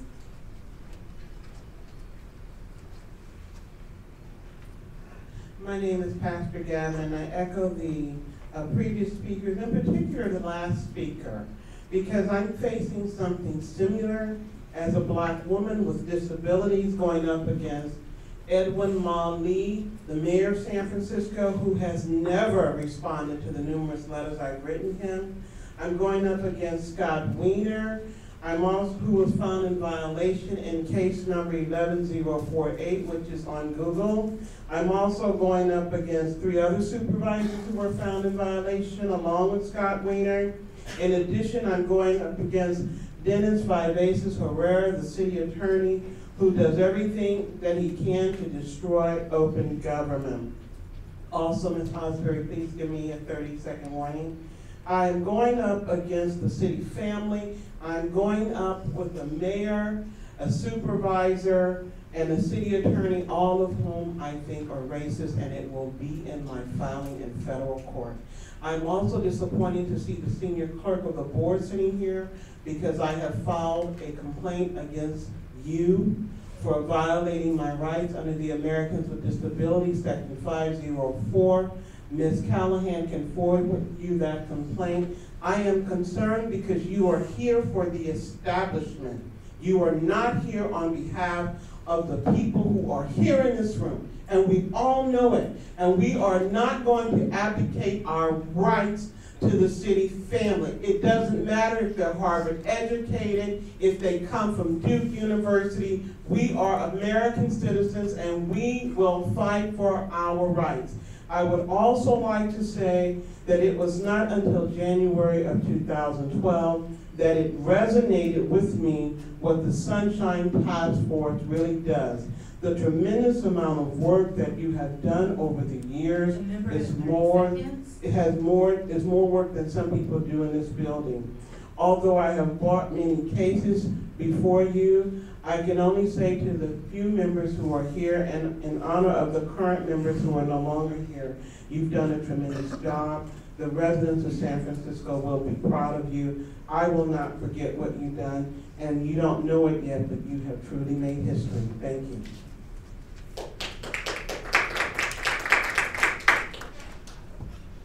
My name is Antonio Mims. I'm a Bayview Hunters Point community member. This is my first time ever coming to a task force meeting. It's not my first time being inside the city hall, but I just want to say to everyone, have a heart, in hearing our cases, because a lot of us come here because we don't have the money to go get a lawyer, or we don't know the avenues at which, we can receive justice. So we come here and we look in your face. We've never seen you before, but we have some trust of the establishment. So please don't dishonor the trust. Hear every case. I know you may be going through a lot of parliamentary issues right now. Hear every case individually. Hear with an open heart, and just consider the people that's standing in front of you. And we charge you to actually go out and enforce, go out and get things done. Because if for some reason there's a person in this room that has put their trust in you wholeheartedly, and that's our only option, because that's what we come here with, passion. We don't come here with drama, or we don't come here with bureaucracy. We come here with actual problems. Just listen to every case, and because the cloud that is over you, it won't just go from 4 till whenever we end. It'll separate, it'll be over your head. Each and every one of you will have a cloud over your head, and it will rain down on you if you don't act like real people and do what real people are supposed to do for other people. God bless.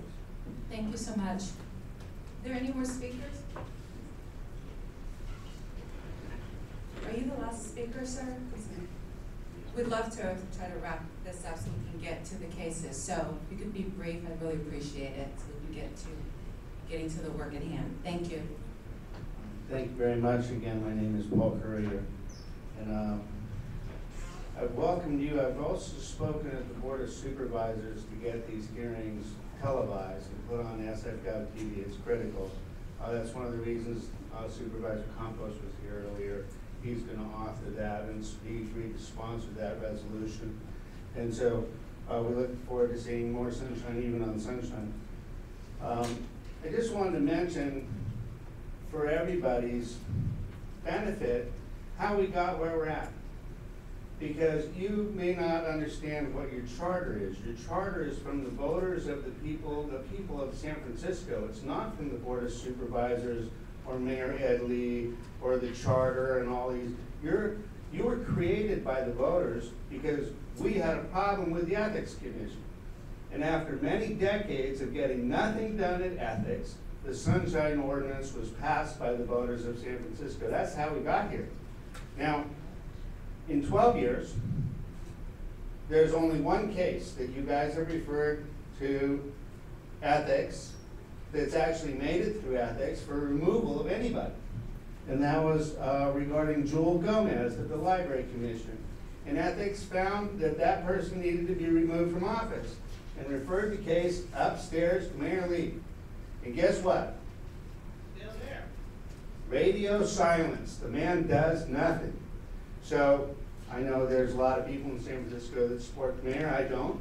I think he's corrupt. I think it's organized crime. And when someone's referred for removal and the person that's going to remove them is tasked with removal, doesn't do the job, wow. Now you have a lot of frustrated people that come to the Sunshine Commission again and again and again, and the agenda doesn't move properly. So this is where we're at. And I can't speak at how painful it is for someone like George Wooding to have the case heard here, and it goes to ethics and nothing happens. It's so painful for people like Pastor Gavin to come here and find charges referred to the San Francisco District Attorney's Office and to the Ethics Commission, and neither of them do anything. So this is where we're at. And welcome to the voters. You know, you'll be seeing a lot of us, so hello. Thank you.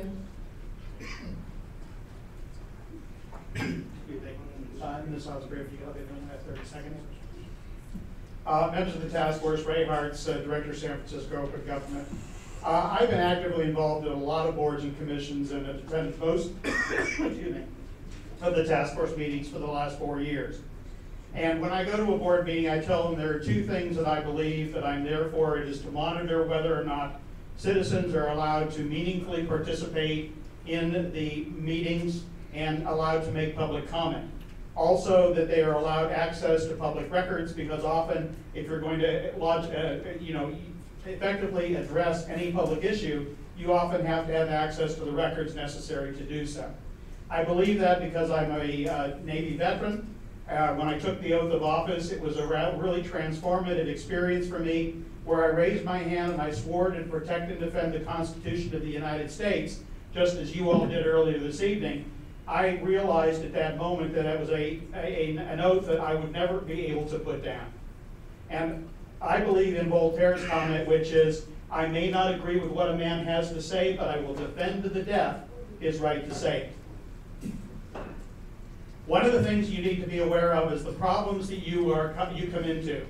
I also taught management for the University of Hawaii for 14 years. And one of the things I taught people was managers can effectively sabotage a person's success by giving them jobs and then simply denying the resources that they need to do the job. And unfortunately, this task force has in prior years, and you will be, at least for a while, sabotaged in that way. I put in an immediate disclosure request to the city attorney when Irving Laurenti was the DCA to this task force. It took me 7 months to get the answers, and we found out that at that time he got 7 hours a week total to deal with sunshine. And by the time someone previously said you attend the meetings, that doesn't leave much else. And the previous administrator for the task force, I don't want to, be nasty to him, that he didn't have the skills or time or whatever resources he needed to do the job there either. So if you're going to do a job, one of the things you're going to have to confront is the very Board of Supervisors who appointed you has never taken a referral from this task force and asked on it, and they have always denied you the resources that are needed to do the job. Thank you.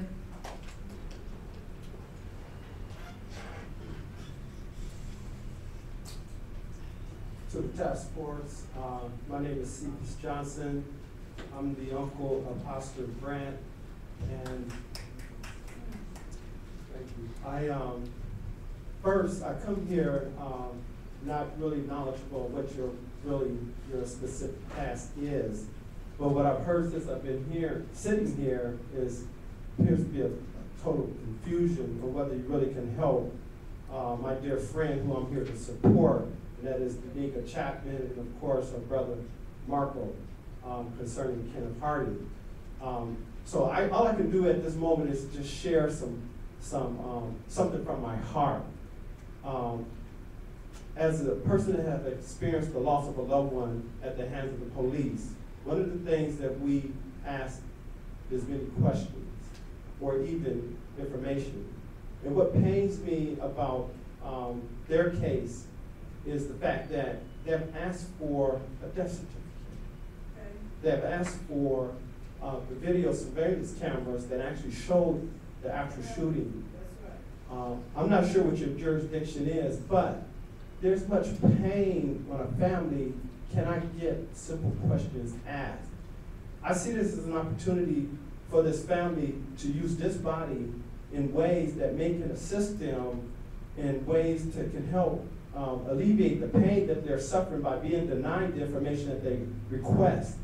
To me, and I'm not sure if you can work with the Freedom of Information Act or you can actually get this information, but it is my hope that you hear this family and their request, and that you consider what you can truly do to assist them in getting the answers that they need, specifically a death certificate.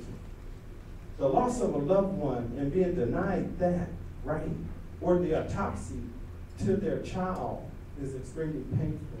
So it's my hope that you understand that you're here to assist the citizens of this community in regards to issues concerning that. You're a body here, and it's my hope that you can become an avenue for others that may experience the same. I know the pain, and it's devastating, and I hope that you are people that are willing to help resolve and ease that suffering and the pain that the family experienced. Thank you. Thank you so much. Madam Chair? Yes. Oh, never mind. I'll have some remarks after the public speakers are done. Okay.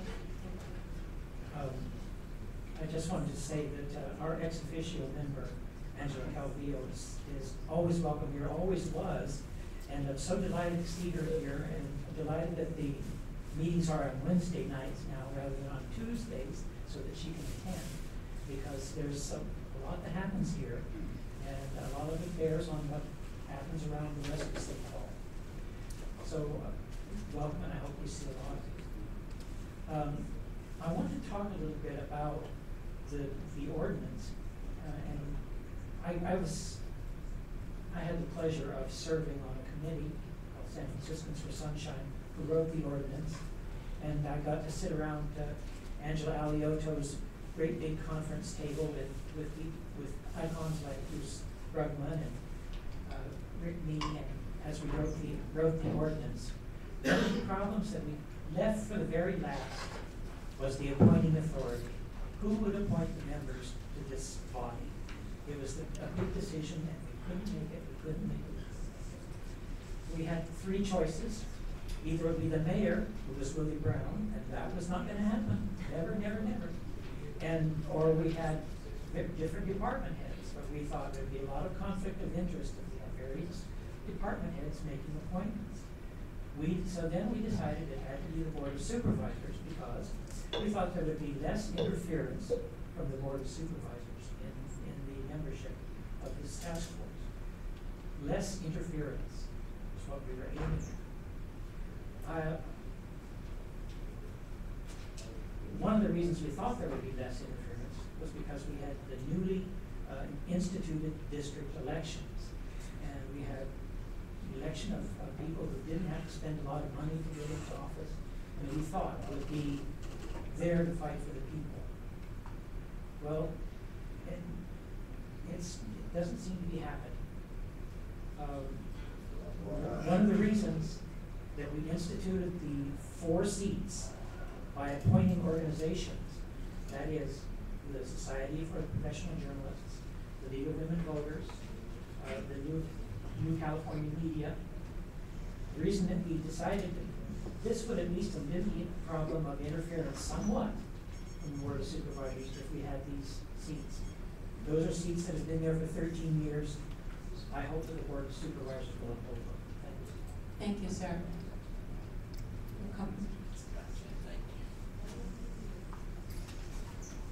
I am Peter Warfield again, Library Users Association.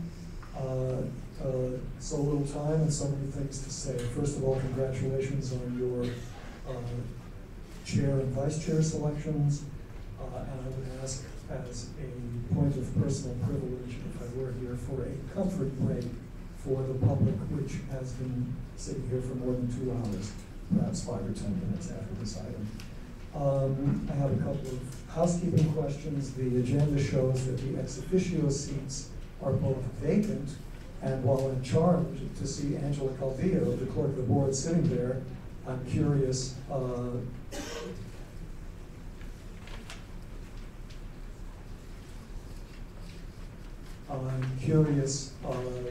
whether that seat has been appointed or what's going on with that. I'm curious also how the agenda was created, and that leads into, for tonight, and that leads into my concern about a whole range of issues about where the task force stands, and I think that you might consider for future, to do soon, a kind of housekeeping status. Because, for example, at the Compliance and Amendments Committee meeting, the Arts Commission, on our complaint, the committee found the Arts Commission in willful violation and said that this should be referred to the full task force for referral to the Ethics Commission, but it's not on today's agenda. Likewise, there have been long delays in getting complaints onto the agenda here, and that's a really serious problem. There are other issues that follow up and backlog. Before the time runs out, I want to say that you may have noticed there's a tremendous, and I would certainly emphasize, you have tremendous value. If you could let me know in 30 seconds remaining. There's tremendous value in the public that comes before you, people with tremendous knowledge and experience, and I hope that you tap that and ask them. You have a big job ahead of you. I hope you do it conscientiously. It's a lot of work and a lot of time. And I certainly hope that, as Mr. David did, you will ask questions and feel free to comment to the public in a limited way, which you can discuss with your city attorney, but you're not required to just keep your lips zipped when the public speaks and you have either a question or a helpful suggestion or referral. Thank you. Thank you. If there are no more public comments, I know it's been a long time. Are you coming around? Great, thank you. Yeah, I should talk for 2 minutes and 30 seconds. I'd love to try to get everyone to have a break after this. Thank you. Hello to all. My name is Danica Chapman. I'm the mother of Kenneth Harding Jr. He was killed on July 16th by San Francisco Police Department over allegedly evading a $2 mini transit fare. I'm here because I would like to request for the videotapes to be released. That's crucial evidence in a crime of murder, and it will help me to pursue criminal charges. So I'm here as a mother who is grieving and wants to know what happened to her 19-year-old son that would cause the police to shoot him down viciously over a $2 bus fare. So if you guys can please help me with this. I've been sitting here patiently waiting for you guys to get to number 12. I understand you guys want to go to break, but that's what we're here for. Thank you. Thank you. I'm sorry for your loss as well.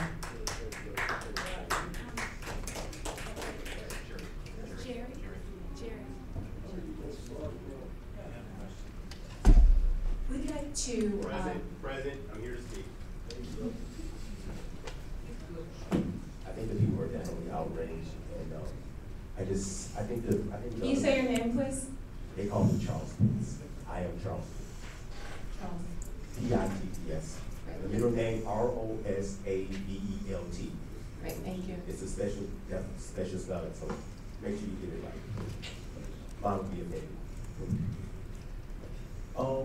I think the problem is like I've been waiting for my hearing to come up, and it's been like nearly 4 months. So I'm wondering when that's going to happen. And I think the other problem that I have is I believe your goal is to understand the Brown Act and the Freedom of Information Act, and then clearly make a decision based on those things. And I'm really hoping that you will take those tasks seriously and definitely understand that there is a problem with our government and the way it functions and the way it continuously abuses its citizens, and to consider the citizens who pay the taxes, who builds the government. When I'm almost out. May we have quiet in the audience? It's cool. It's cool. I just think that you are the people just as I am the people, and I am hoping that you'll understand the Brown Act and the Freedom of Information Act and apply those documents correctly along with your bylaws. So I want to have faith in you and what you're doing when you're making these decisions. So we're being severely abused on several fronts, physically, financially. It's just continuous. I want you to consider, if you were in these people's shoes, what would you like and what would the laws say? Not what the Board of Supervisors or Ed Lee or anything say. The thing about it also is the people before you, they did what was right for the most part, and that cost them. But maybe you'll make the decision that'll be right for us. Thank you so much. Anyone else for any more public comments? So what I'd like to do is close the public comments, and I would like to try to take a 5-minute break. Before that, I would like to see if I could amend, rearrange the order actually, from points number 4 through 9 and go straight to 10 so we can get to the files and start making some real decisions and helping people. Is that a possibility? I would object to that. I can't move it to later. To the chair and members, the order of the agenda is up to the chair and the task force. The agenda has been set. Currently, if you want to move the agenda around, you need the acquiescence of your colleagues. So I would like to make a motion that we move points agenda items number 4 through 9 and move those to later in after 19. I will second for discussion purposes. I will second for discussion purposes. Thank you. Yes, discussion, please? Yeah, I would separate out item 7 from that. The reason I say that is that this is a matter that was raised during the appointment process by members of the Board of Supervisors. This has to do with our passage of substantive motions. And so this, dealing with how we deal with this tonight will affect how we deal with substantive motions going forward. So I would separate that out from items 4 through 9. Okay, thank you. So I would certainly like to echo what Member Lee has presented to us as a task force, because I also truly feel that item number 7 is quite crucial, something that I had concerns with also when it was presented among all of us as the previous task force before this one. And I think it's very important that we discuss this and take this quite seriously, as of course colleagues on this task force I'm sure would certainly agree. Yes, I would also agree that item number 7 should be separated out from the group of items, but I also believe number 4 is somewhat similar in that it's a item for discussion about the makeup of this task force. So it's a fundamental issue that's I believe should be discussed up front as well. Any other comments, please? I have a question about number 4, because I also think it's an important issue. But my question is that, is that something appropriate for us as the task force to be bringing? It seems like that's an appointing issue, as opposed to at the end of the day, if we all agree on something, right, what can we do about it, right? It just seems like an issue that's for the body that appoints members to the task force. So I don't know, is that I'm asking the question in general, I don't know exactly what to do. Through the chair, Member David, to answer that question would actually be to take up the agenda item. I said to answer that, your question would be actually to take up discussion of the agenda item itself. It's a very involved discussion. I'm happy to do that with the task force, if that's the desire of the task force, but it seems like this is a procedural motion on whether to put it off until later or to take it up now. So let's continue with our comments and then we'll come back to that. I'm in support of the motion to defer items 4 through 9. I just wanted to comment very briefly. I think item 7 absolutely is important, and we should talk about that. We will get to that in the fullness of time, but I think at a minimum, all we can do is start to initiate a bylaws change tonight. We can't actually change the bylaws tonight, so I think we are covered by the bylaws that currently exist. We can talk about that at greater depth under item 7. And with respect to item 4, I believe that also is an involved discussion, but I don't think, and maybe my specific question to our Deputy City Attorney is whether item 4 is a showstopper such that we can't take any further action tonight, or whether we can have a reasonable discussion about item 4 and after having heard cases. So if that's in fact the case, which I think, then I think we're fine to defer 4 through 9, but that's a specific question to Jerry on whether we can proceed. Madam Chair, a couple of things. First of all, Member Calvillo has been raising her hand. I think she'd like to say something, but I also have a question for our City Attorney regarding item 7 and the issue that Member Pilpel raised. Item 7 is described as a possible action item. So could we make a motion tonight? Would it be appropriate to make a motion tonight to revise that particular bylaw, or would we have to wait until next month? Through the chair to Member Nee, you could make a motion to revise the bylaw, but the actual language of any proposed bylaw amendment would have to be made public, and there would be a period of time where you're gonna have to wait so the public could review that language and then weigh in at a later meeting. Thank you.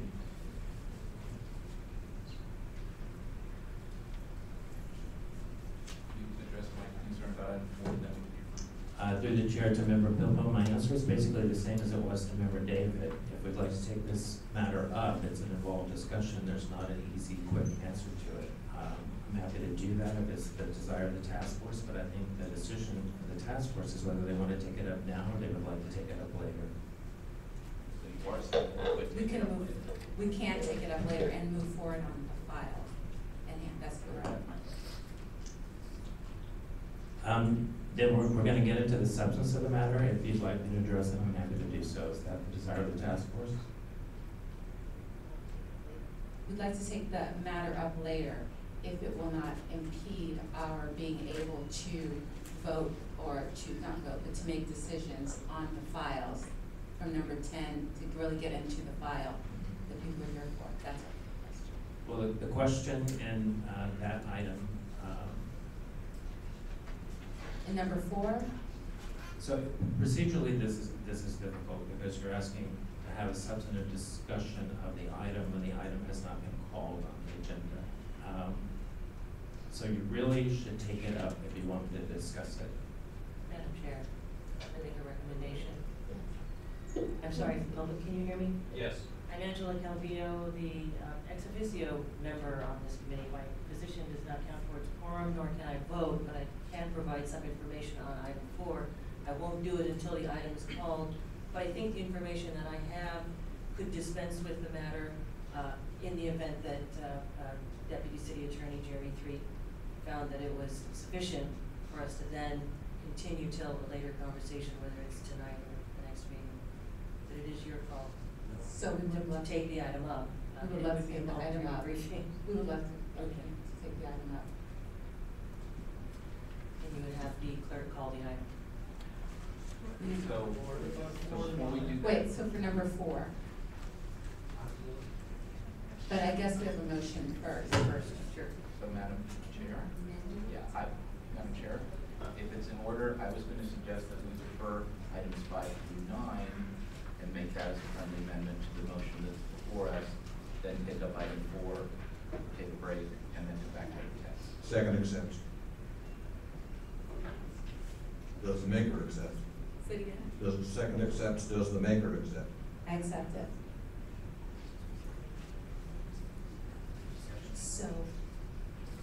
Is there discussion? I just want to make sure, so that means we're not gonna, we're once again, we're not gonna deal with item 7. We're not taking that out of the, we're now just talking, just to make sure I understand what we're talking about. We're talking about moving forward to discuss item 4, and then moving 5 through 9 to later, and not pulling 7 out of that 5 through 9. Perfect, thank you. Just to make sure I understand, thank you.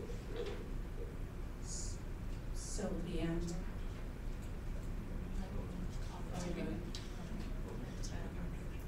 It was a friendly. It was a friendly amendment accepted by the second. There's no vote is required. It's now time for discussion with the members, or if there's no discussion by the members, you can't take public comment. So I'd like to hear a discussion from Angela.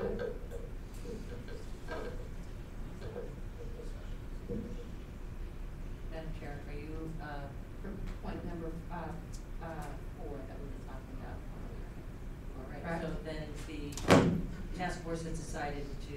The motion on the floor is to move items 5 through, was it 9? 5 through To 9. later in the meeting.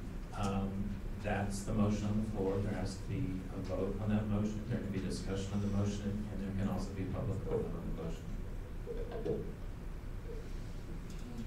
Madam Chair, I would suggest that In the absence of further discussion on the motion, we take public comment on the motion. And I'm going to limit this to 1 minute. Can I? Just 1 minute so we can move quickly to get this. Madam Chair, this item, this particular point has come up many times. For procedural motions, there's no requirement that public comment be taken, but it may be taken.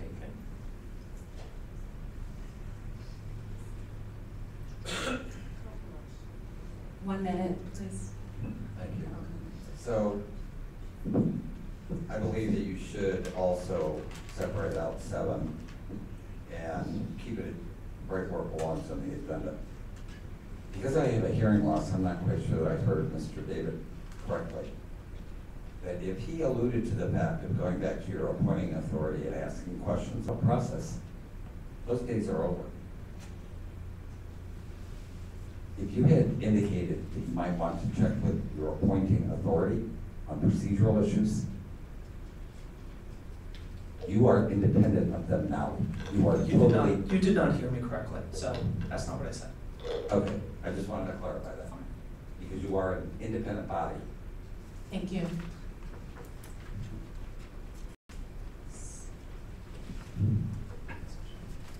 I want to understand the motion. Are you going to defer the hearings tonight on items 5 through 9? To later in the Until the end of all of the complaint hearings? Yes. Can I suggest, since that item is at number 7 is pretty important, that you just simply continue it to the next meeting? Because it's very involved, it's somewhat complicated, and I think a lot of us have invested a lot in it. And therefore, even if you get it in before 11, and I'm not sure you would, I really think that you would lose the benefit of that. Thank you. Ray Hart, Director, San Francisco Open Government. I would concur with the prior speaker.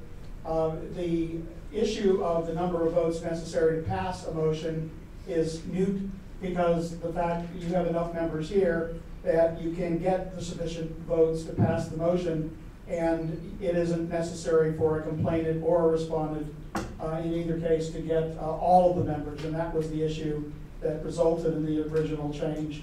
If you only had 6 members, as I said earlier, the complainant had to get all 6 votes, which was a really high hurdle to cover. So basically, you can hear the cases tonight and still come to conclusions which are legal under either the old laws or the new, or the old bylaws or the new bylaws, and still satisfy the requirements.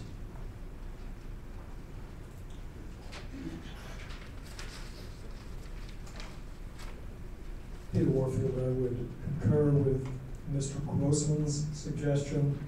The item 7 is extremely important for the reasons that I think you've heard, but basically that will determine how, back up a moment, how the rules are set for a determination to be made or not made is vitally important for each and every member of the public, certainly who comes before you, and of course the respondents. In the past, I certainly have been hamstrung by votes such as 5-2.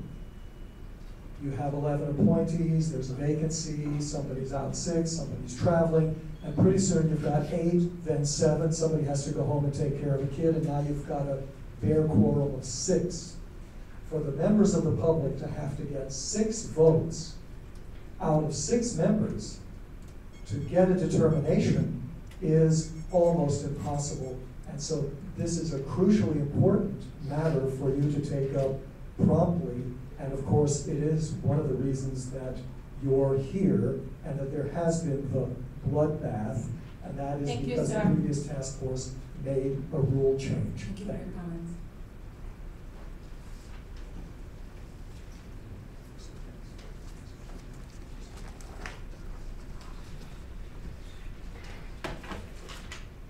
Well,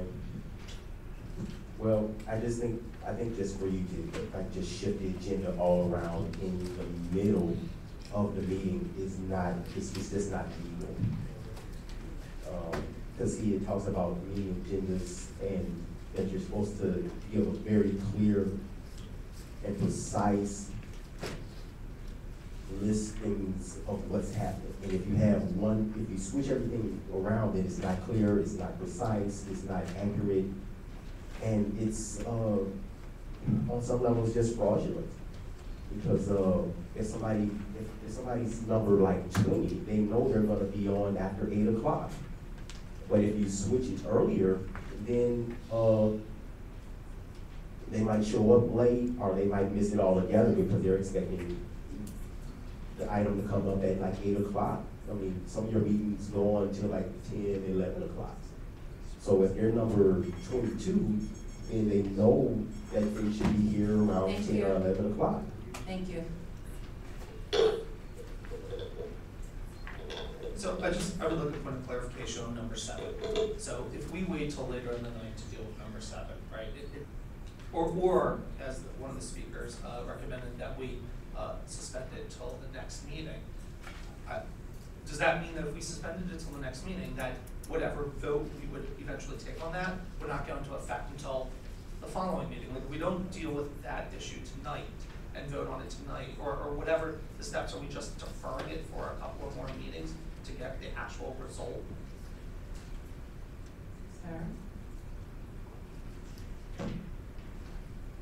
Through the chair, it doesn't sound like strictly a legal question, but yes. So, okay, so I would like to offer, I don't know if it's a friendly amendment, whatever you want to call it, I'd say that we deal with 4, 7, and then go right to 10, and move the other meetings. 4 is an important issue, 7 is an important issue for the task force, and then we can get right to the cases. And that would be that would be my recommendation. I don't know if it's a motion, a friendly amendment, whatever you want it. Mr. Nee? Well, as Mr. Treat has already pointed out, because specific language has not been proposed for item 7, which would be Article 4, paragraph 7 of our bylaws, section 7 of our bylaws, because specific language has not been offered tonight, we couldn't vote on it anyway. So I am fully in favor of the motion as it stands, moving back items 5 through 9.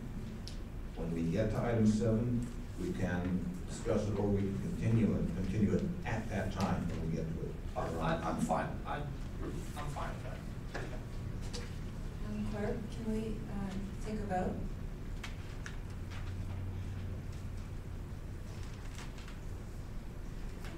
Member Nee? Aye. Member Nee, aye. Member Monet? Pass. Member Monet passes. Member Washburn? Aye. Member Washburn, aye. Member Pilpel? Aye. Member Pilpel, aye. Member David? Aye. Member David, aye. Member Highland? Aye. Member Highland, aye. Member Fisher? Aye. Member Fisher, aye. Member Monet? Aye. Member Monet, aye. Chair Grant? Aye. Chair Grant, aye. You have 8 ayes.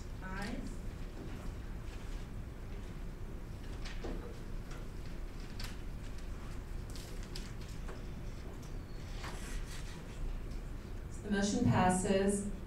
At this time, we'd like to take a 5-minute break and then come back, deal with issue number 4, and then go straight to our file. Thank you so much.